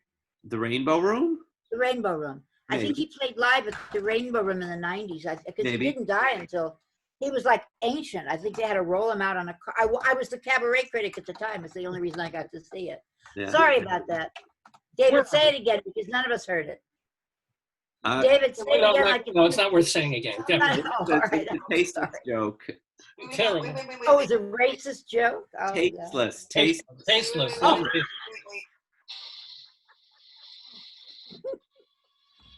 Sorry. I said that if you're looking for musicals about Jewish labor camps, there's Auschwitz Succeed in Business Without Really Trying. What were those called? They were like socialist camps There was a special name for them. You don't know. You don't know either, David? I My know. parents went to one. This is how I know. I have pictures of my parents at a camp in the late 30s, early 40s sometime, when they were before they were married, and they told me that was what it was, and that's why the movie had a special meaning for me. But I can't remember what. In the pictures, they were posing with Bernie Sanders. It's quite amazing. Labor organization camp. That's all I can remember. Anyway, where are we? Okay. Okay, we have a 5-1 game. Leslie leading in our today quiz so far, but now David gets to start catching up because he gets the next question. I do believe it's the 6th question.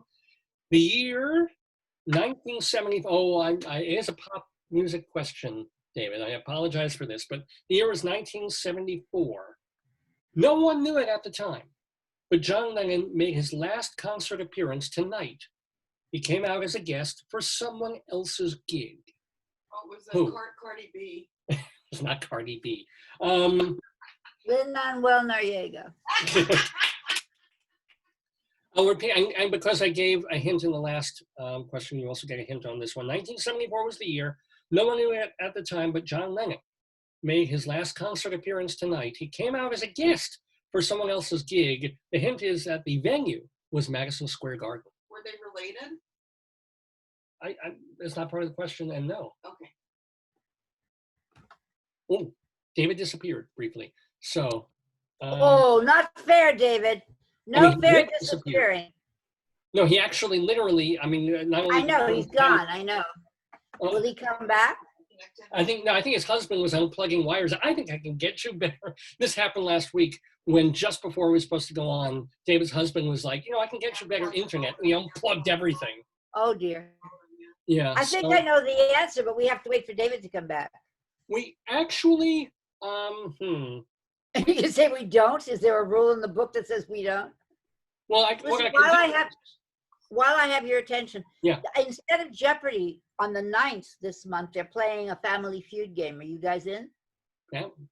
Oh, wow. How are they going to do that? I don't know. And I won't, you know me, I'm not going to be able to do the answers. If we get Charlie Gross, then he could do the typing, because that seems to be beyond me. How did you manage to, but what Joyce, what Leslie is talking about is that separate from this show, nothing to do with this program, she belongs to this group that is connected to this big trivia game that is being done, and you can play, it's for free, and you play against other people. You have to live in my building, but my group doesn't have to live in my building, but the leader of the group has to. I live in my building, so I'm okay. You can't just offer it to the public at large. Okay. Yeah, please do. So what Leslie is saying is that normally they do trivia. They ask questions about. They call it Jeopardy. They actually call the game Jeopardy. But this time they're going to be doing like a Family Feud thing. I guess we can try it. It sounds like fun. So when is it? It's the same difference. It's it's going to be name the thing that most people do when they walk on the street. Spit, talk.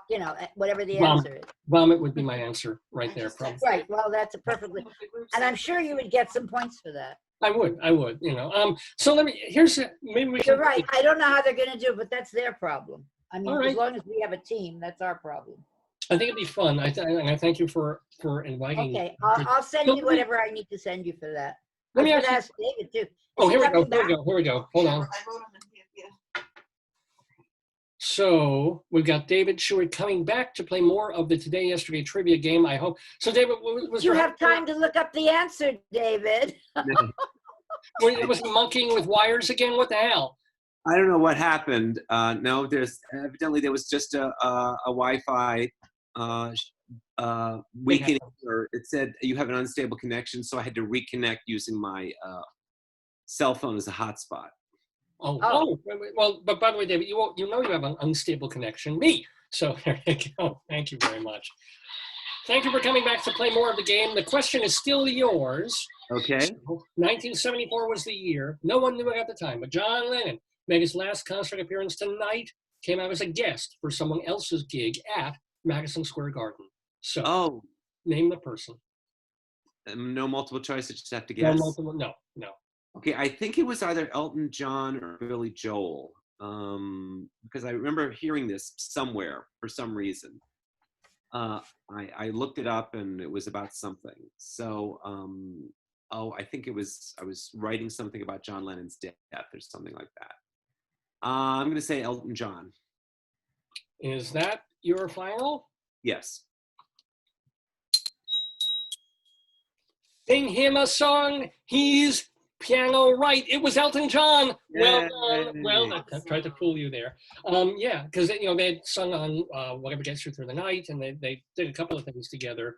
And that was that night was the beginning of the end of John Lennon's so-called Lost Weekend, because he regrouped. He met Yoko again, and he started kind of ditching May Pang and going back to Yoko and giving up the drink and the drugs and all of that. So.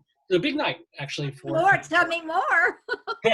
But that was it. But also it was the last time. Who knows if he would have done a concert tour after Double Fantasy, or if in the 1980s, if he'd come out of that house husband phase and started performing again. He never did. So that was, can you believe it? 1974, the last time he. I know. But oh God, that was. He only had 6 more years to live too. Exactly. Well, yeah. Anyway. I'm sorry that was the truth, but I'm very happy to give those 2 points to David Sheward, who has 5 now, to Leslie's 5. So I have 5. Oh, good. Okay. 3. Okay. Yeah, you have 3 now, David. I thought we were tied. I'm glad to hear I have 5. Keep going. Okay. Well, we're going to keep going because now Leslie gets the next question, which is set in 1989. Now, Leslie, you may be more of a pop person than David is. You might get this. The year was 1989. Released today on Tommy Boy Records is the debut album of this hip-hop artist. The songs include Dance for Me, Come Into My House, and the hit Ladies First. Name that artist. Can I go ahead and name it? Am I playing with anybody online? I'm going to read the question one more time, just to give people a chance to, in their heads, get with it. 1989 was the year on Tommy Boy Records, the debut album by this hip-hop artist. Songs include Dance for Me, Come Into My House, and the hit Ladies First. Can you name that particular artist? Joyce is kind of humming it in the background. I wish I could do a hip-hop. I can't, so I'm not even going to try. But I believe it was Queen Latifah. And I think the album was, oh God, the word Queen, it was either fit for, it's not part of the question, but it was either Fit for a Queen or Queen for a Day or something like that. But anyway, it was Queen Latifah. I was blown away at the time because women had not done that at that point, really. And it was like really astounding. Well, Leslie Hoban, like you rule, because it was indeed a Queen. Well, I didn't note down the name of the album, but Queen was in there somewhere. Yeah, so, I know it was in there. I can't remember exactly where. But well done. And it's been like 12 years since her last album was called Persona. Just a little bit of trivia there. She's so busy. She's become an actress. She doesn't sing that much anymore. She's an actor now. Yeah, no, Ice Cube still puts out an album now and then. I mean, some of them do. Yes, but. Okay, so Leslie, you added to your lead. You now have 7 points. But David, you're not out of the woods yet. You're not working. That's not the right. You're not out of the game yet, for sure. Even though you're sliding out of frame very, very slowly. You can't. I know, you're sort of sinking in the west. I didn't know what to say. Wow, good Lord. Oh, wow. There you go. Just the mustache. Just get the mustache. All right, now we move into something, since you're more of a historical and history teacher. English. Yeah, you do. I can get my nose trimmed today, but I can actually do this. Hold on. We can do this. All right. Because I love this is my favorite things. Are you coming back with a mustache trimmer? I knew it. This is my nose hair trimmer. Hold on. Let me just get this. There. This is entertainment. I'm not playing this game, guys. That's better. This is what takes the place of Wicked and Chicago during a pandemic. Yes. Oh, Those yes, hair clippings. indeed. Oh, God. The year is 1990. Okay. David, question. Maggie Thatcher was out, and this fellow conservative was in, beginning a 7-year run as prime minister. Name that politician. Oh, okay. All right. Just 1 second. What? I'm on the thing here. He's on the thing, Dave. Leave him alone. He's on the I'm thing. walking here. I'm walking here. 1990 was the year. Yeah, have your husband unplug some wires. That'll be really helpful. 1990 was the year. Maggie Thatcher was out. Oh, wait, he's actually, yeah. And this fellow conservative, excuse me, was in, beginning a 7-year run as prime minister. Name that politician. That was a terrible moment in British conservative circles because I was ousted after 11 and a half wonderful years where we redid the British economy. And the answer is that vile man, that snake in the grass, John Major. And that was my imitation of Mrs. Margaret Thatcher. That's the worst Gillian Anderson imitation I've ever heard. Oh my goodness. I better than mine. I thought it was rather decent, and it was. Well, is this pre-stroke or post-stroke? That's all I want to know. Post-stroke. It was before I had the stroke. Oh, and God. I tell you, I haven't watched The Crown, and I certainly haven't watched Mrs. Thatcher in years. I so do not enjoy blood sports, but I do enjoy shooting Argentinian people. So do I, actually. Yeah, so that's David Sheward's imitation of Alfred Hitchcock. No, I'm kidding.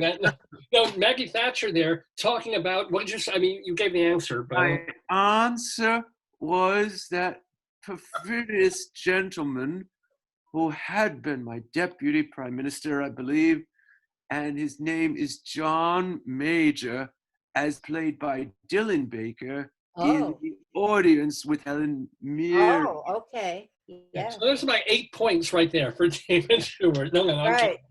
No, yeah, you got it. It was, David, can you do the waitress and Mrs. Thatcher in a conversation? Oi, Can you give us that? Madam Prime Minister, what are you doing here? You don't eat with the likes of us. My dear young woman, I am a lady of the people, and I enjoy eating with you as much as I do with Her Majesty the Queen. Now please get your grubby hands off my throat. That was a great script. Not just good stuff, but it was a good script. It was a whole skit. Thank you. It was very beautiful. I mean, I'm Wonderful. I feel like I don't have to watch The Crown now. It's better than Delroy. I think that's better than Delroy. Better than this show we've been watching from the National Theater of what was it called? The Death of the United Kingdom with Delroy. So have you seen it? It's free for. Oh, is that on now? Is it on now? Yeah, it's on for a few more hours actually. It's not live. You can watch it for. I understand. I'll go watch it. Thank you. I let that drop off my. Yeah, it's very, very good. It's upsetting because it's all about a black guy in England who was wrongly arrested and blah blah blah. But it's beautifully presented and directed and stuff. And the title again is The Death of Something of Great Britain. Joyce is looking it up. It's a performance from the Royal National Theatre that actually, right. I have them on my list, but I haven't gone there in a long time. And the The amazing other one I want to also watch is Hershey Felder. Was it only on for like a day or something? Yes. Or- Yeah. Really? It's called- The Official Death of England, Delroy, and it's Free National Theatre. It's the full performance. Yeah. It's national. I wonder. Okay. And this wasn't like something that was taped 2 or 3 years ago. This was actually done in November in front of a very, very distanced audience in a theater at the Royal National Theatre. Designed for that very kind of performance. Did Is you it like see a the note solo show or yesterday that- something? It is a solo show. What was that, Leslie? Did you see the note yesterday that Six and something else are reopening on the West End? In When? the West End? Did they say when? Immediate, instantly. They just opened the doors, basically. Wow. I know. We'll see. I We'll know. see. I know. Anyway, what we're seeing here is a 7-5 lead. Leslie Very and nice. David in our yesterday quiz. We have just a couple more questions. So it isn't out of the woods for either of you yet. However, this is our 9th question, which means Leslie gets a shot at it first. All right. The year 1997. And I know I you was love these there. guys. I was there. You were. I was there. After 7 seasons and 1 feature film, MTV airs what was, at the time, the last episode of Beavis and Butthead. Can you name the animator director of the show, who also created or co-created King of the Hill and directed the cult classic film Office Space? Oh wait, I actually can name him. Wait, don't do it yet. I'm Wait a going minute. to Wait a minute. Wait a minute. Wait. I have to. I'll give it silence. Mike Judge. Mike Judge. His name is Mike Judge. Well, don't judge me too harshly, Leslie, because you adjudicated correctly. That is the right answer. How'd you pull that one out? Well done. Because I watched King of the Hill. I never watched Beavis and Butthead. They made me nervous. And I love Office Space. Office Space is a classic. Right, okay, so you knew from that. So well done. Office Space and Idiocracy. There are certain films, these little loner films out there that are favorites of mine. You know, it's kind of, Office Space is concerned sort of a, I gotta go see it again. I Absolutely. don't remember it, but it's supposed to be really, really good. But that is correct. Mike Judge, King of the Hill, Beavis and Butthead, and Office, a couple of other movies as well. So well done, Leslie. Ooh, Leslie, you have 9 points. Oh. David has 5. It ain't over yet, though. I know. Only one more question. All So right. this is Oh, so Leslie, you have automatically already won the yesterday quiz. But if we want, David, do you want to take one more question just for poops and giggles? please. Okay. Yeah, go ahead. Hit me. So it's my question. It is your question. Okay. 1944 was the year. Mm-hmm. Born today in Pennsylvania is this feminist author, best known for her groundbreaking first novel, Ruby Fruit Jungle. Name her. Oh, I am not a fan of this author's work. It's too even though I would not strictly speaking Rita Mae Brown. Is that your final answer? Yes. Yes, indeed. Rita Mae Brown is the correct answer. She was born today in Pennsylvania, best known for Ruby Fruit Jungle. By the way, she had, it's no points anyway. Do you guys want to name one of her 2 very, very famous girlfriends at one point? Margaret Thatcher? No, good question. The other one. Nor was The it other one. Annette Manuel Noriega. No. She was dating 2 different people who are both very, very well. Sontag? You're both breaking Susan up. Sontag? No, good guess. Not Sontag. Let's see. Annie Leibovitz? I don't know. No. I'll give a hint. It's a too good hint, but Lillian Hellman? Sorry? Lillian Hellman? No, that goes back a little too early. Maybe not too early. But fried green tomatoes. Oh, Fanny Flagg. That's one. Oh, really? Yeah. They were apparently a couple for a while. They both did fried green A lot tomatoes? older than her? Sorry? Wasn't she a lot older than her? Could have been, but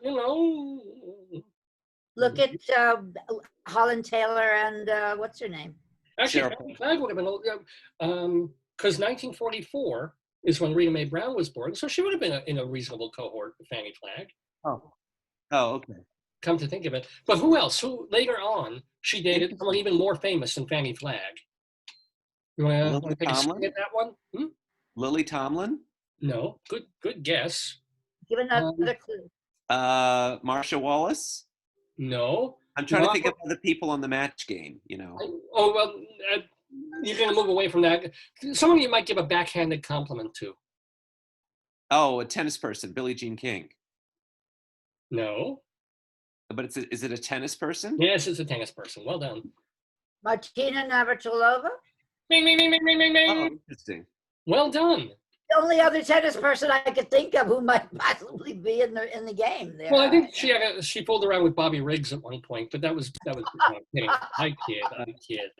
Ladies and gentlemen, we are concluding the Today-Yesterday game on this episode of Dave's Gone By. The winner of this game today, See, the crown goes back and forth. Last week, David Sheward defeated I Richard wasn't Shore. here last week, I so know. that doesn't count against me. Well, you can't win when you're not here, Leslie, but today you came You back. have to be in it to win it. Thank you, yes. But you did get, well done, and David wound up, by the way, with 7 points to Leslie's 9. Great game. Well done to both of you. And this is all a hoax. I'm suing you. You're saying him or Meet Which one me is at meet me at the Four Seasons Total Landscaping. I'm going to have a press conference about this. Oh, yes. No, just say Four Seasons. Just say Four Seasons. Well, no, it's the landscape. Well, we didn't count all the questions coming in. Some of the questions, I think, were fraudulently answered. Yes. So I'm going to put those aside. There are ones that are hanging off the paper. We can't really count those, or we'll have to have a count. It's a 20-year-old joke. Yeah. Oh, I know. Just call me Chad. But ladies and gentlemen, I want to, how are you guys doing? You guys have any plans for the week now that the holiday's over and it's still a month before? Just, maybe buy a Christmas tree this weekend or next weekend. I have a little Christmas thing that's that big and it sits on my table. It's about the size of the Cornish hen I made. I'm not buying a tree or anything. That's Leslie, you're Jewish. Just remind you. I'm a half a Jew. All right, so you get Hanukkah brochure. FFA. There used to be a website called Half a Jew. I'm half a Jew, and it was on my father's side, not my mother's side. So I can have a Christmas tree if I want. That's the one that counts, huh? Yeah. And Vic Stewart can also have a Christmas tree because it's America, and he can do whatever. I'm not Jewish. Well, I didn't know that. I always thought you were. No, everybody thought he was. No, he's not. Not at all. And it was an assumption, a stupid assumption. Yes. Yeah, but meanwhile, Leslie is kind of like a sneeze that is preempted because it's half a Jew.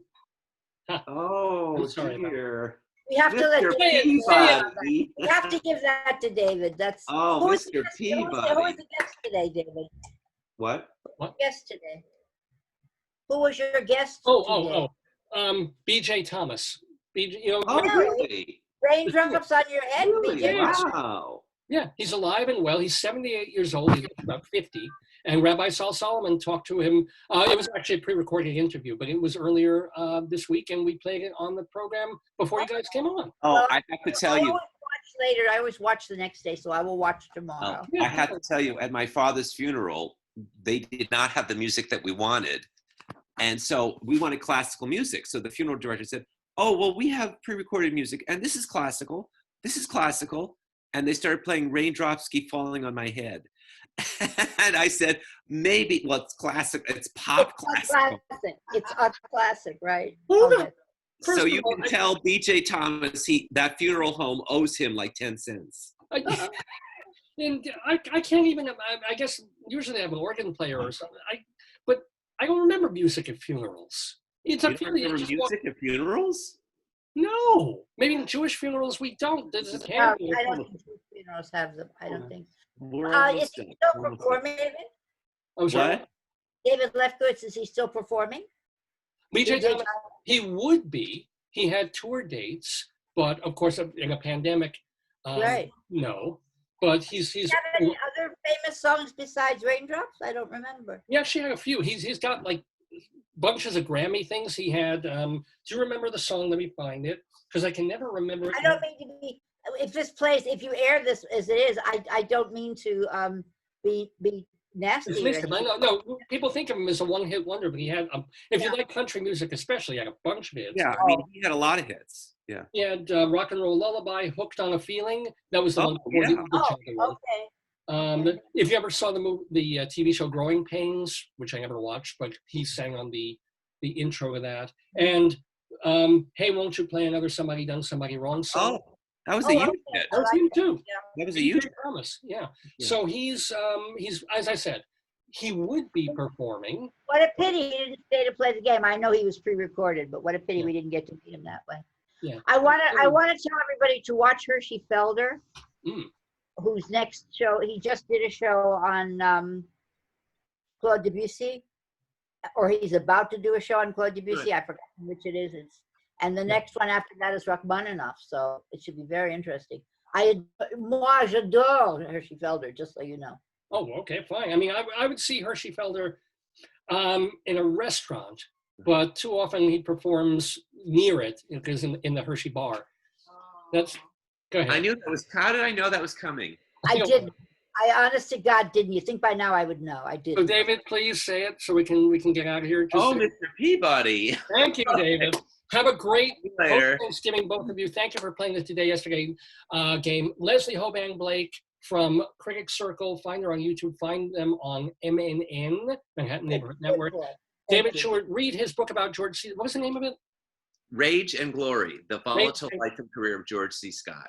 There it is, Rage and Glory, as well as read him at thedaviddesk.com, theaterlife.com, and culturalweekly.com. Right, absolutely. It's interesting, David, that they kept playing Dr. Strangelove for the last 2 weeks, isn't it?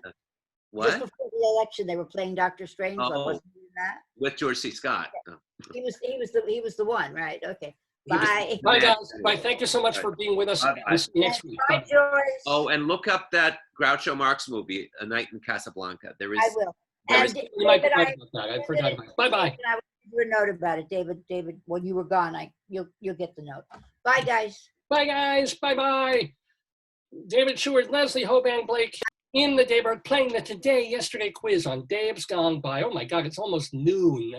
And we still have so much more to do on the show, but wasn't that fun? So great to have them in the Daverhood with us. Most weeks, actually, and we have a terrific time. And congratulations, of course, to Leslie for winning the quiz. She gets absolutely nothing out of it except bragging rights. But, you know, if you can brag about anything involved in this show, I think you're ahead of the game. This program is Dave's Gone By. I'm Dave Lefkowitz. That's my darling and adorable wife, Joyce. We are here every Saturday from 9 until noon or thereabouts. We're going to push into the thereabouts portion of the show in a moment or two, because we'll go past noon. There's nothing, you know, absolutely going to happen. Oh, we have to say, so many people who have been tuning into the program.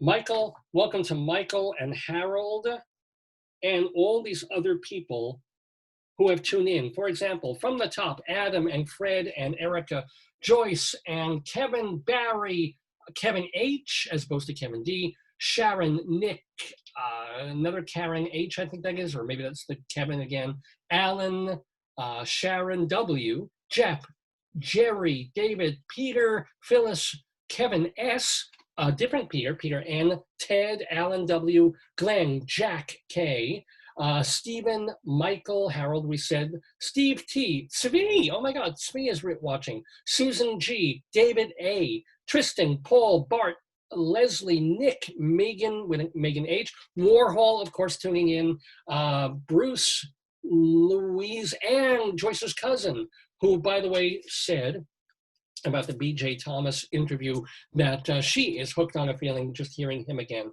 That's really great. Diane, Ed, Antonia, Bruce K. Oh my, was it Bruce from Bruce? Bruce K? Klugs? Wasn't? I don't know. Oh, I'm just wondering. There's too many people for me to chat. David G, Ken, Tim, DT, Kenny S, Mark Z, Naomi Donna, Jimmy, spelled like Jimi Hendrix, he's been watching us before, George, Michael, Joel, Chris, Laura, Carlos, Dan, and Christ. Wow. Wow. We were talking about him before, talking about him rolling away the rock. Wouldn't you know he tuned in to hear his name. Oh, no, I'm sorry, that's Chris T. Laura, as I said, and Ken and Jim. So thank you, all of you. And so many more. If we didn't mention your name, I apologize. We can't get to all of you. We don't even see all your names when you're watching the show. But we appreciate every single person who tunes in to Dave's Gone By. Now, if you're just tuning in, or you missed the first part of the show because you just tuned in for B.J. Thomas, and maybe you stuck around a bit, or you want to share this program, you're like, hey, this is pretty cool. Someone I know will really enjoy this. Remember to point them to this Facebook page, facebook.com/Dave's Gone By. That's the easiest way to search for us. But we also have our own website and have for many years. It's davesgoneby.com, davesgoneby.com. And this is the place where we really keep all the archives, because Facebook has if you scroll and scroll down, you'll have the last 3 or 4 years of the show, the videos we've done. But if you want to go back to the very beginning of this program in 2002 and listen to the shows we did on terrestrial radio or college radio, the place to do that is davesgoneby.com. Not only do we have all the videos we've done, we've got all the audio, we have separate file there, a whole separate archive just of the interviews that have been on this show, extracted from the complete shows that they were on. You're going to want to check it all out. It's free. You can either stream or download the MP3s. We have it all there for you at davesgoneby.com. We also upload our shows and interviews to archive.org. It's a not-for-profit website. We have nothing to do with it, but we're happy to take our material and put it with this collection where you can watch and listen to old Burns and Allen shows on the radio and TV, and listen to, you know, Lum and Abner and old game shows and Twilight Zone things, plus episodes of Dave's Gone By and our interviews. They're all there at archive.org if you want to support them. Plus, we put our audio at our audio podcast at castbox.fm. Castbox.fm. So if you're a person who doesn't want to stare at me for 3.5 hours, doesn't want to look at the guests or things, you want to go out and about, but you need it on a podcast, you just want to listen, castbox.fm is kind of a cool way to do that. It's designed for podcasts. And you will find most of our stuff, nearly all of it, also on YouTube. Sometimes YouTube has to chop and mute and do things for copyright purposes, but we're there too. If you Google Dave's Gone By, you're going to find us in a lot of different places. First place to start is really davesgoneby.com, as well as this Facebook page. Remember that you can email me, davesgoneby@aol.com. You can also message me right here on the Facebook page. And my Twitter feed is Radio Dave 2. Radio Dave, the number 2. Wow. Whew. Wow, I need a beverage after all that. But are we finished, ladies and gentlemen? Are we done? Oh, I think not. Because we have a bit more to do. Let's do a short, quick version. Hun, do you have time? Do you want to do our Greeley Crimes? I'm trying to make a Twitter name. My name is taken. Oh no! Oh no! I'm putting a weird, like I put underscore in my name. That's good. Oh yeah, absolutely. Underscore my name. Yeah, or you can call yourself with 2 or a doctor. That's yeah. facetious. Yeah. So do you want to do Greeley Crimes or? I'd like to, yeah. Yeah. So let's do. Yeah. This is a segment based on columns that are in this newspaper, which was the daily newspaper where Joyce and I used to live in northern Colorado for about 8 or 9 years. The paper's still there, we're not, but here's the deal. One of the columns has to do with phone calls that come into the police dispatch in Weld County, Colorado. And all the people who are calling because they see something going on in their neighborhood and they think the police should check it out. Generally police. But so that in the paper is called Cop Log. They also do a weekly column, which is called 100 Years Ago. It's where our friend Mike Peters goes into the newspapers from 1920 in Weld County, and he looks for the things that, to our perspective, might be sweet or nostalgic or weird or funny or goofy, and he plucks those out for a very, very funny column. Well, I enjoy reading both of those columns every week in the Greeley Tribune. And not only that, we pluck out some of my favorites from those 2 columns in a segment that I like to call Greeley Crimes. Wait, we're hit the wrong thing. Greeley Crimes and Old Times.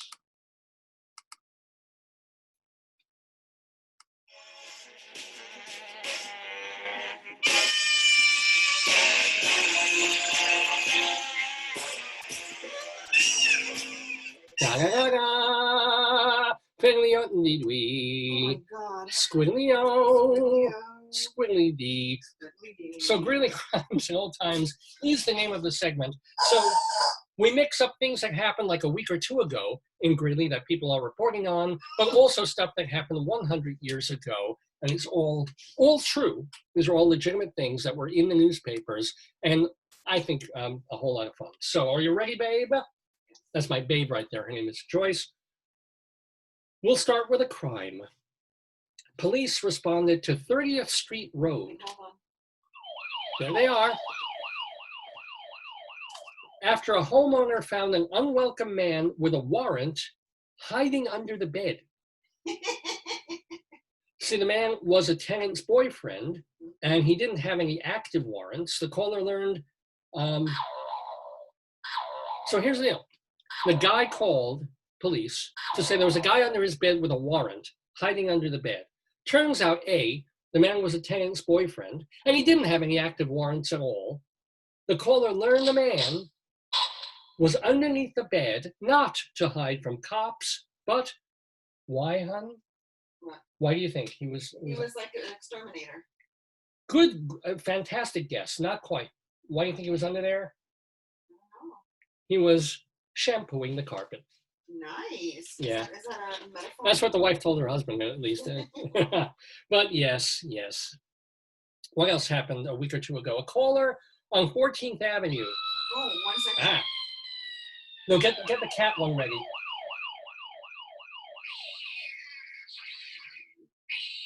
A caller on 14th Avenue suspected his neighbor of stealing his cat as he was moving into the apartment.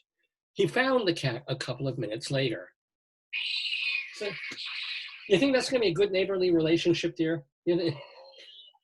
Guy calls the cop on his new neighbor. I think that's nice. Like, if when people move in, you used to give a gift basket. Now you become paranoid. It's true.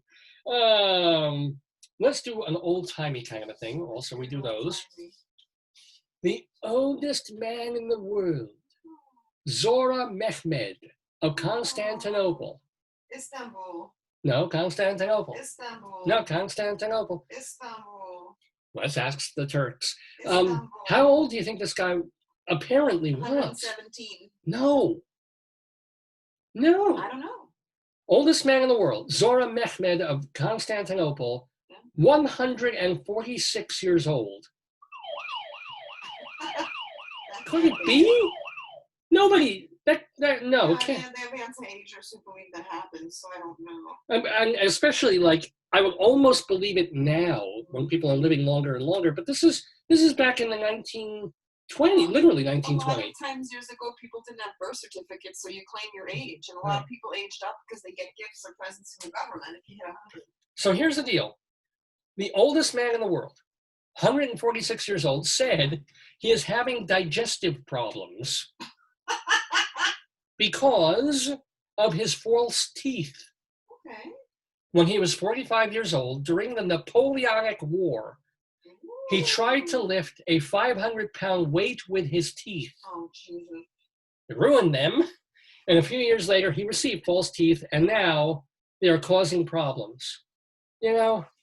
We think that things aren't well made today. But back in 1920 or whatever, the mid-1800s, you got a set of false teeth, and they wouldn't last more than 80 or 90 years in your mouth. I think that's terrible. I don't know what they were making teeth out of back then. What didn't they say George Washington had? Well, wouldn't. I don't think they actually were. I think they were really ivory or something. But, but if you can't make a set of teeth that are going to last 150, 200 years, why are you in the business? Sad. Yeah. We don't have, wait, let's see. That's not the one I want. Here we go. Oh, honey, this is exciting. We have a lot of alerts on this program. This is a slow news day alert from 1920. This was in the paper as a news item in 1920. Miss Mina Fiber of Eton spent Wednesday in Greeley shopping. That's exciting. Come on. Is that the best news item ever? This was in the paper. Somebody decided to report that Mina Fiber of Eton went all the way to Greeley to shop. Well, you know what? It's a big deal. But I wonder if that was on the front page. That'd be excellent. It'd be amazing. Anywho, let's get back to some more crime, some criminality on Greeley Crimes Old Times. Police responded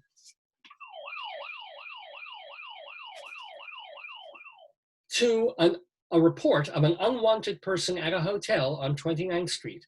A guest tried sneaking a woman into his room. So he was given a refund and told to leave for breaking hotel policy. Okay. He initially refused to leave the lobby and argued with the manager. My question is, what hotel has a policy of not sneaking women into your room? What's the point of I think hotels that's what they do. if you're not going to sneak a woman into your room? I don't care if you're the Ritz, Carlton, or the Novotel or the Notel Motel. It's like, that's the thing you do in a hotel. And suddenly they're trying to stop him? Poor guy. I would argue too. By the way, a caller to the Weld County Police Department witnessed a deer get struck by a vehicle Oh, and was wondering if he could what? eat it. Exactly. If he could pick it up for the meat. Police referred him to the wildlife I know, division. if you hit a deer and it's outside of hunting season, butchers won't butcher it because they'll get in trouble. Wow. Because you have to have a permit for deer. I know this happened in Pennsylvania. So if you hit a deer accident, or the deer usually hits you, it comes out Either and way, goes, you "Poof." can't, you have to ask. So they just then destroy it and nobody gets to eat it? Mm-hmm. Oh, No, that's, you have to ask. I don't know, but I know you have to ask. oh, well, that's fair. Again, all right. A caller at a park called to report suspicious activity after a man dropped off a box wrapped like a Christmas gift with a tag saying, quote, "for you." And that is how COVID started. I don't even know. It started with the blanket and some smallpox. I think. Hey, back in the day, Greeley High School, this is when we had winners, Greeley High School demonstrated fantastic field running Saturday when beating the Windsor football team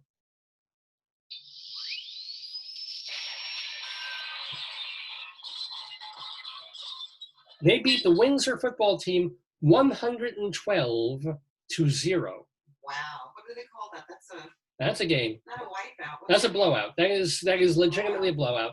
In fairness, and I'm not making this up. The newspaper writes, trying to be nice, the Windsor quarterback was injured, and the second string quarterback threw many interceptions. Really? I don't think many is under exaggeration. Yeah, you don't run up a score of 112 just when you get the ball. Yeah, I'm sorry. You know why? I think they knew that that Mrs. Jones went from Eaton to Greeley. They were yeah. Oh, Joyce is noticing me picking up the yodeling pickle. Yes. That is because we have an alert coming. Oh no, I don't have any. Because this is an old timer thing. We have.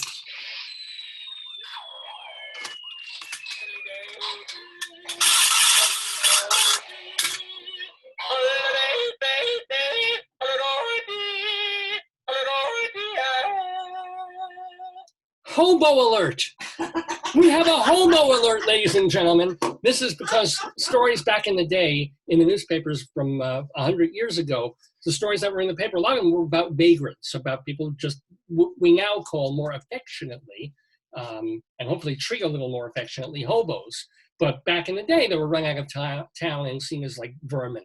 So we have a hobo alert quote from the newspaper in 1920. At the time of year that many undesirables wander into Greeley and Weld County, the police and sheriff's office have done a good job removing the undesirable, insane people from Greeley. One woman was taken to the Denver detention home on Sunday. So there you go. It's not just the undesirables, it's the undesirable insane. Yeah. And I prefer the desirable insane myself. Those are the most fun. Hey, by the way, did you know that even feminists can be sexist? This is from 100 years ago in the paper. Here's an editorial. With the past election, the Wyoming State Tribune noted that giving women the vote in Wyoming proved a good thing. A woman can be relied upon to vote as intelligently as her husband. Oh, thank God.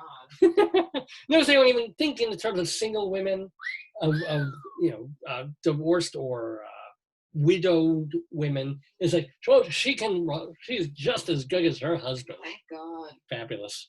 Just The fabulous. ladies. God love the ladies. And of course, if I were alive in 1920, I wouldn't think twice about it. I said, oh, sure, you know, Listen, absolutely. if suffragettes fought long enough for the vote, they'll entertain stupid people. Hey, speaking of stupid people, police responded to a report of a loud party. What's a party sound? Yeah, that's a pretty wild party right there. Yes, kegger. Real kegger, especially on 11th Avenue. Police saw about 15, how does this happen? Police saw 15 people in the living room, but after knocking on the door, the music was turned down and the house was empty. A homeowner never came to the door. How can you not open the door for the police? I don't think you have to. No? I really don't think, I mean, a lawyer might say this, that, you know, or when you listen to, I know how you love Heshy Tischler. Oh, God. He's saying to store owners in Williamsburg and Borough Park, you don't have to let the inspectors in. I think you do. They can, no. You can say, no, you cannot come in without a warrant. You're not allowed in here. I don't think that's true. I believe it is. But anyway, but here's the deal. The police come to the window. They see 15 people milling about and loud music. Immediately the music goes down, and suddenly the house is quote unquote, and where the hell were they? Right out the back door? That's like, no, they just squatted, they went on the floor. They Yeah. dropped down. And no one came to the door. So they It's a can't just miracle. come in. So this is the deal. Police also responded Yeah. to a noise complaint on 4th Avenue Well, so they were moving. where a man was playing music loudly. Yeah. Police saw him through a window, Yeah. but he was sleeping and officers weren't able to wake him up. David, Are police even trying now? honest to God, like, if somebody has loud music and they're quote unquote sleeping, they could be sleeping with the fishes. If you're not, that's not good. Like, you cannot sleep through loud. You can't. Actually, I can. There are times when I've fallen asleep listening to like Husker Du. It's weird how you can do that sometimes with like headphones and things. But it's what I'm getting at is police suddenly like, we don't want to get in trouble anymore. We're tired. Everybody's marching against us. Oh, there's loud party now. Oh, are they all at It's home? called not doing your job. It's like, there's a guy blasting music. Hello. Oh, he's sleeping. He's dead. Nothing we can do. He's sleeping. On CSI, they would say, or the New York shows would say, "Oh, we hear a scream," and they'd go in and check him out and stuff. Now nothing. Oh man, let's go a little bit afield, by the way, as we usually do for a piece or a bit of news that is not from Greeley, Colorado. We do this as part of Greeley Crimes Old Times, where you find one odd news story, true story, that happened elsewhere in the country or in the world. And today we go now. I didn't realize until I grabbed this one that this is actually almost a year old. Didn't realize when they posted this on another site, but it's still worth sharing. This happened back in December of 2019, but it's still got the holiday festive spirit about it. Dateline, Girard, Pennsylvania, from an article in the Pennsylvania Voice, story written by Adam Herman. 3 Pennsylvania teens are facing disorderly conduct charges after allegedly plastering a home and a pair of cars with Toilet paper. no, Scotch tape. no, I don't know. slices of cheese. Ew. An 18-year-old man and 2 17-year-old minors allegedly tossed the queso at a resident on Saturday morning. Police say the teens admitted to the prank but haven't given a motivation. You mean like Velveeta, like liquid cheese? Like Or you mean American a cheese, craft like slice slices of stuff? cheese. Do you really need a motivation? I guess Something that are they fun? saying he's cheesy? I You're guess. cheesy.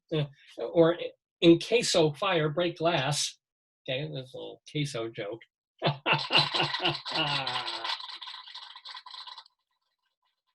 Nor is there confirmation on the variety of cheese used in the prank. And by the way, I did not write this. The writer of the article wrote this. If we had to take a guess on the kind of cheese used, we would imagine Kraft singles. The individual slices stick well to surfaces. They cover a good amount of surface area, and they make a great splat sound when they hit a car's windshield. Why were they doing it? No word on why. However, if this were South Philly, perhaps sliced round provolone instead. If it were South Philly, it would be a cheesesteak. There you go, a Southie thing. Girard is a borough. Now, this is the amazing thing. This is just a stupid little story about kids throwing cheese at a house and cars, right? Parked cars. But this writer is just running with it. He adds at the end, Girard is a borough of Erie, Pennsylvania, named after Stephen Girard, the former Philadelphia banker and namesake of Girard College. It has an estimated population of just over 3,000. He's including all this information in this story about people throwing cheese at houses. You know why he probably is from there? Because he adds, the average car ownership in Girard, according to census data, is 2 cars per household. The home ownership rate is roughly 67%. Okay, but this is too scandalous. This is fantastic. This is too scandalous. I can't hear it. But he brings it back around. How? This is the beautiful thing. So the home ownership just rate. got census data. How hard is that? Oh, since the home ownership rate is roughly 67%, if some teens were simply out throwing cheese around Girard one night, there was at least a cheese-related prank representative of Girard's demographics. First of all, it's not even factually correct. I guess not, no. That's disappointing. But God bless this writer. All he did was go to American Fact Finder or the census and get the population profile for that area. But it's got nothing, I mean, why? Why are you telling us home ownership? He probably had that stuff for another story and just linked it together. This was a cheese-related prank representative of Girard's demographics. Wow. Wow. Thank you, Adam Herman, for that. So glad I know why they brought that back again. That's pretty wonderful. We're doing Greeley Crimes Old Times live on this Saturday, November 28th. 1 or 2 more items for you on this particular segment on Dave's Gone By. I'm putting on my shoe. Police responded to a report of suspicious activity on 9th Street when a caller reported a young man with an ankle monitor handing out bags of something in exchange for money. Is that trick-or-treating? Trick-or-treating. It could have been. It would have been around that time. Well, no, we're well into November now. He's trick-or-treating. Let's just go with that. We'll go in that. Meth or treat? I don't know. It's a new way to do it. Yeah. Hey, 2020. I want to let you know, this I do not understand at all. This was in the newspapers 100 years ago. The Old Soldiers' Home in Greeley is asking for donations of pillowcases. Oh, God. The high number of old veterans means they have run out of pillowcases, but not pillows? How would you run out of pillowcases before? I think because they're assuming that the old men drool. You know how you're juicy? Oh, I know, yeah. Imagine like all those juicy men together. So yeah, that's right. If somebody lies down and they change they keep the pillow. They put their head on the pillow. You just change the pillowcase. Yeah. Wow. All right. I'll get you that. How about this one? Father Aloysius. And by the way, I never knew how to pronounce this until like a few years ago. I was Aloysius. What? Oh, Aloysius. Yeah. There's a Catholic school in my hometown called St. Aloysius. Really? I had a genie grant me 3 Aloysius. It was bald, so I had alopecia. There were alopecia wishes. I don't know what I'm saying. Father Aloysius is the head priest at Mead. Oh, this is fantastic. We'll go out on this one. Father Aloysius, head priest at Mead, get the gun ready, was shot in the head while rabbit hunting this week. That's his halo. No. He was walking with a friend when the friend's shotgun accidentally discharged. Dick Cheney. The shot hit Father Aloysius in the back of the head, and he was taken to a doctor with non-life-threatening injuries. He's lucky. Very lucky. How is it they see these people go hunting? They got shotguns. He probably was wearing his religious beanie.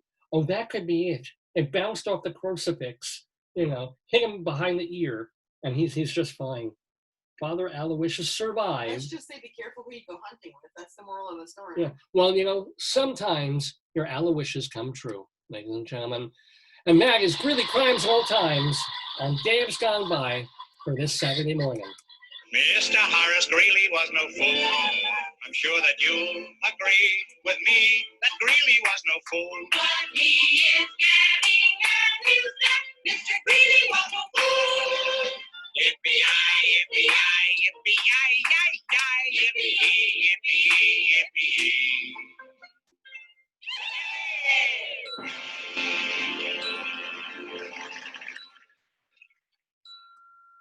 Groucho was on our show. Briefly, we had a question about Groucho. We're playing him, yeah. Ding, ding, ding, ladies and gentlemen. Well, you've been watching Dave's Gone By with me, Dave Leftwitz.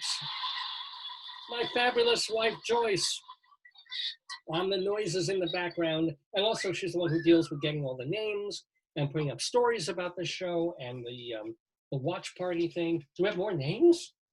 Good Lord. All right. Let's see who else we have. Oh my God, I can see the second page here.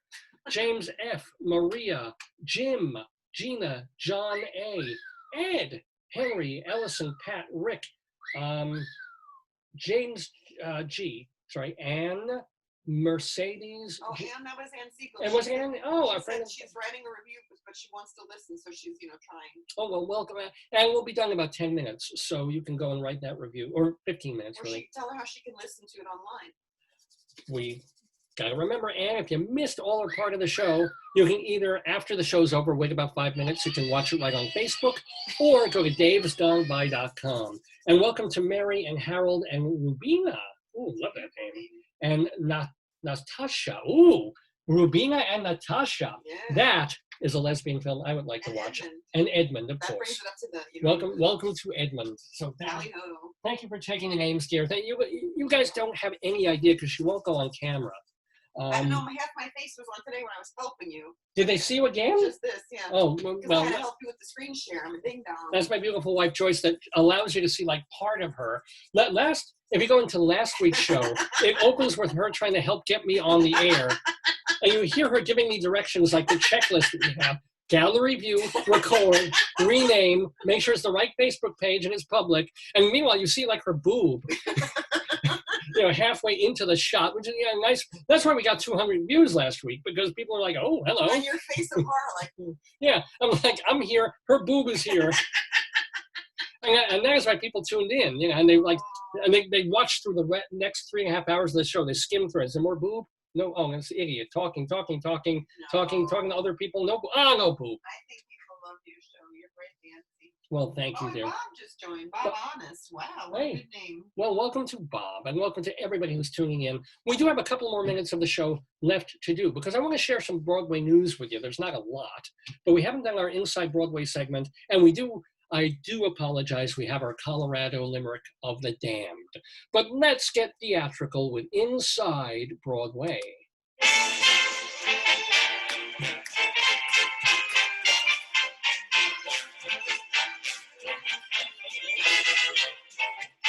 Inside Broadway, a look at theater on and off Broadway and beyond. Brought to you by Total Theater and Performing Arts Insider. Curtain going up.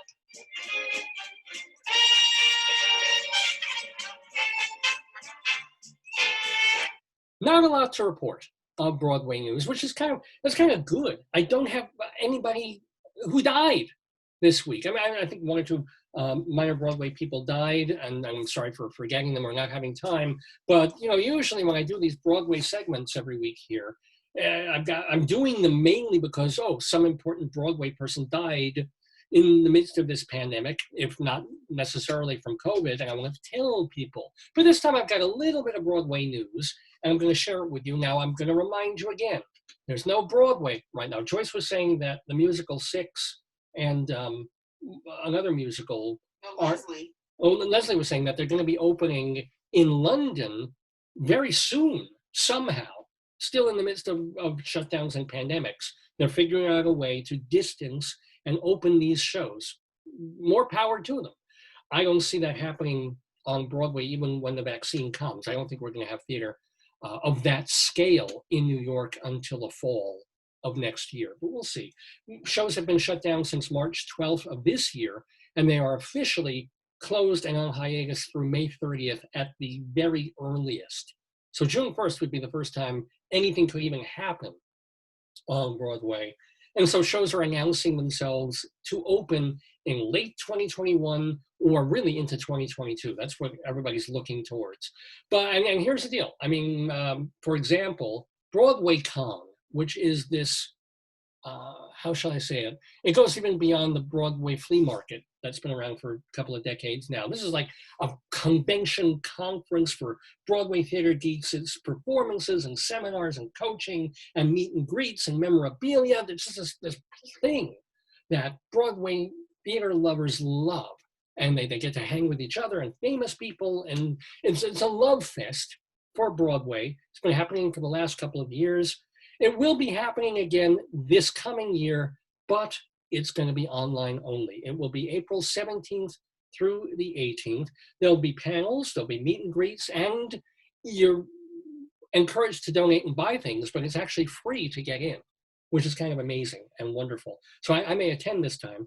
So it's an upgrade, and you can pay for upgrades. So there will be virtual swag, bonus content, extra merchandise. Passes go on sale December 9th. So if you're interested in Broadway Con, or if you've been going to them and you're like, oh man, I'm not going to be around a million people during a pandemic, even if the wave crests long before April, they're going to do it. They're going to do it just like we're doing this show online. It's Broadway Con.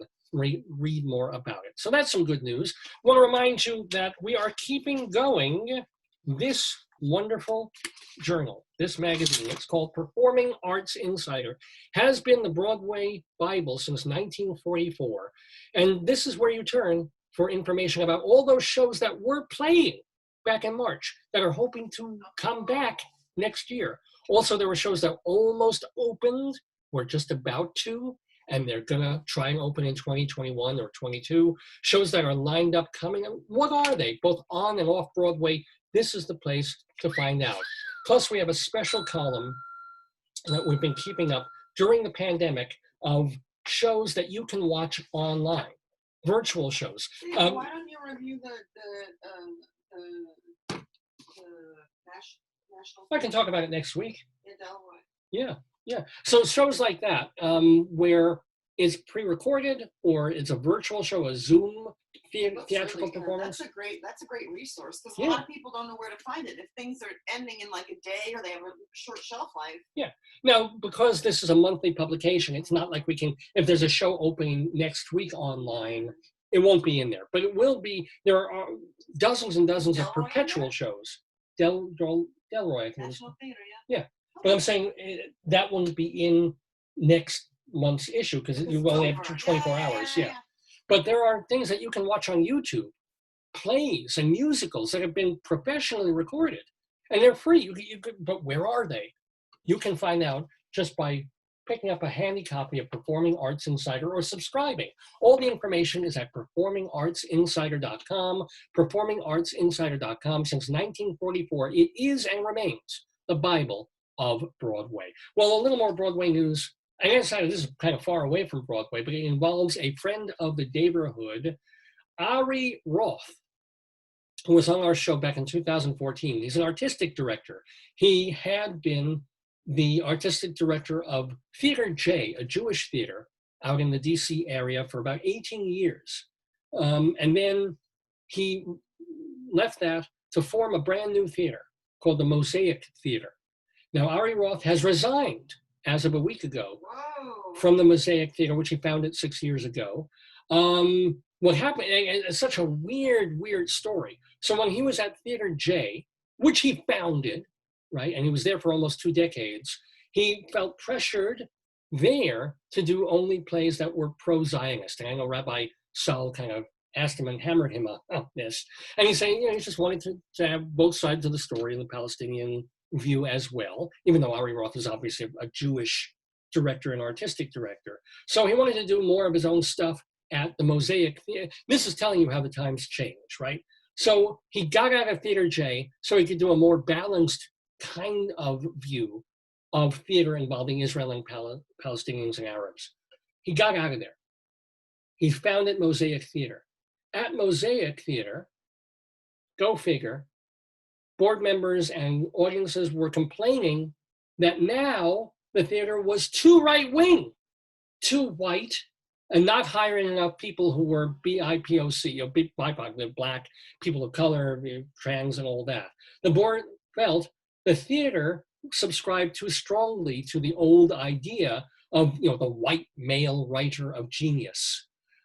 So it's sort of like, you know, isn't it funny how the wheel turns, the times change? He's at one theater where he's too left-wing because the people there want plays that show Israel only in a positive light and want to be very Zionist and no Rachel Corrie crap here. And then he goes to a place where he can do more left-wing stuff, but he's seen as being too hegemonic, white male, too right-wing and for these times. Peter Marks wrote a big, really interesting article about it, a news story about what happened at Mosaic Theater, where Ari Roth resigned. It's in the Washington Post.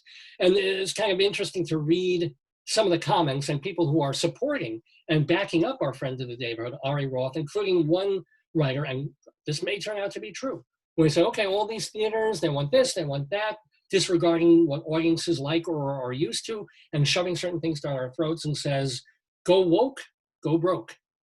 Maybe, maybe not, we'll see. But I wish Ari Roth well. It would be nice if when he opens up his third theater, he would think of me. Tried to get him to, didn't. So anyway, enjoy building another theater from the ground up, Ari Roth. And that is taking us inside Broadway on this November 28th. It's the famous gay white way, where the night is bright as day. Ain't Broadway grand? It's not just a thoroughfare, it's a tingle in the air. Ain't Broadway grand? It's excitement, it's romance, it's all fun and song and dance. This wonderland, you can be a millionaire quicker here than anywhere. Ain't Broadway grand? It is indeed. Broadway is grand. I feel grand doing this program every Saturday. What a grand time we've had. We've had B.J. Thomas on the show. We've had Rabbi Sol Solomon talking to him. By the way, Rabbi Sol, his website is shalomdammit.com, shalom, D-A-M-M-I-T, shalomdammit.com. This is where you can, speaking of the theater, you can watch his stage show, the comedy TV series that he did, that was on Long Island Cablevision about 15 years ago. It's all there, shalomdammit.com. Check it out. Plus, you're going to want to go to, to B.J. Thomas's website. And his Facebook page is the B.J. Thomas, because the thing is, he's got records and cassettes and CDs that he's signing for you. You know, these things, these rarities that he's finding in his collection. That he's, you can buy one for like 15, 20, 25 bucks, usually including shipping. So there's no gouging going on whatsoever, even though these are personalized items from B.J. Thomas, from his collection, as well as you're going to want to check out his scented candle collection, including a bunch of beautiful looking, and I assume nice smelling candles based on names of his various songs. It's all from B.J. Thomas, who was so kind to be with us in the Daverhood. By the way, I'm avoiding. I'm telling you about the show. I'm telling you all the stuff we've done today. I already mentioned davesgoneby.com and writing me at davesgoneby@AOL.com. And my Twitter feed, Radio Dave 2, and Rabbi Sol's Twitter feed is at Rabbi Sol Solomon. So what else do I have to? Oh, I can't avoid it anymore. Ladies and gentlemen, to round out the program in the worst way possible, we do a poem, a 5-line, horrible, disgusting poem, a limerick, if you will, and you will, our Colorado limerick of the damned. A limerick is a comic verse of 5 lines, in which lines 1, 2, and 5 will end with words that rhyme. And likewise, verses 3 and 4 also end with words that rhyme. So this is a limerick.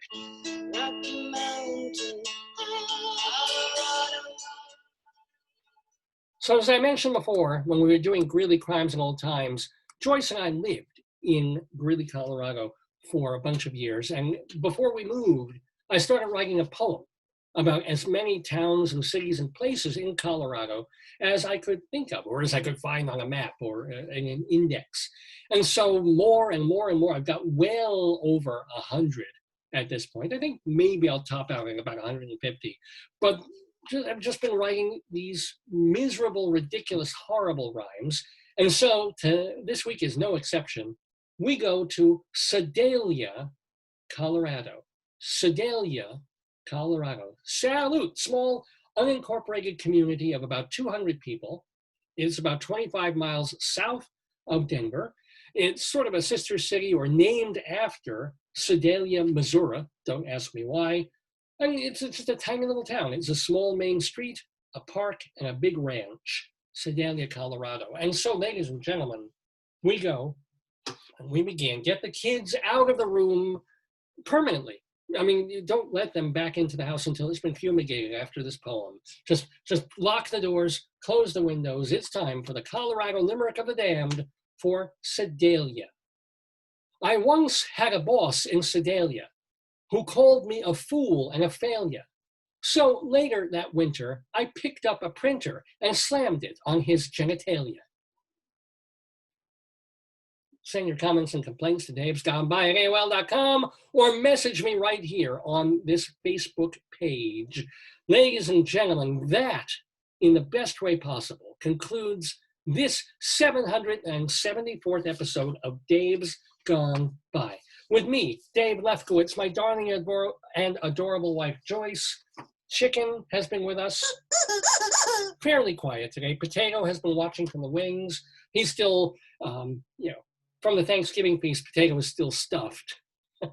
So it didn't make an appearance, but oh my gosh, thank you to all the folks who have tuned in. Want to let you know why you should keep tuning into this show, because we'll be back, heaven willing, next week, next Saturday, from 9 until noon. On December 5th, our guest is going to be songwriter and Dr. Susan Horowitz. Promises to be quite a lot of fun. And then the week after that, we have a return visitor to the Daverhood, one of the Randy Bandits, a group that was on the show well over a decade ago. I think they actually came down to the studios of WGBB and played in person for us, the Randy Bandits. We have their main person and also someone who's become a playwright in more recent years and a novelist. His name is Jim Nabley. He has stuff he wants to talk about, and we will get him on Zoom and also playing the Today, Yesterday quiz. So that will be coming up on December 12th. And who knows what more riches and fun things we will have happening on Dave's Gone By Saturdays in December. It just remains for me to thank my lovely, wonderful wife, Joyce, wish my cousin Josh a very happy birthday once more. What else? I wanted to get him on the show. Did he ever call? Did he call back? Let's see. Can we get him on for a quick hello? No, I don't know what the heck that is. Ann Taylor Loft is. Yeah, I don't need to get Ann Taylor Loft on the show. And by the way, why did Ann marry Mr. Loft?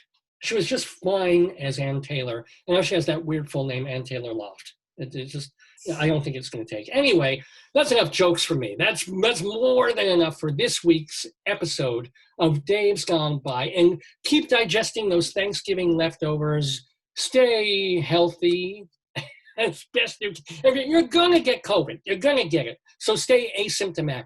That's what we should really all be wishing each other. Not that we're going to not get it. Not that we're going to somehow be healthy and wear the masks and have distance and somehow magically be protected from everybody around. More and more people we know, right, are testing positive. More and more people we work with, more and more family members. It's encroaching. We're going to get it. So my advice or my wish, my Thanksgiving prayer for you is stay asymptomatic and gone by. Days gone by, days gone by.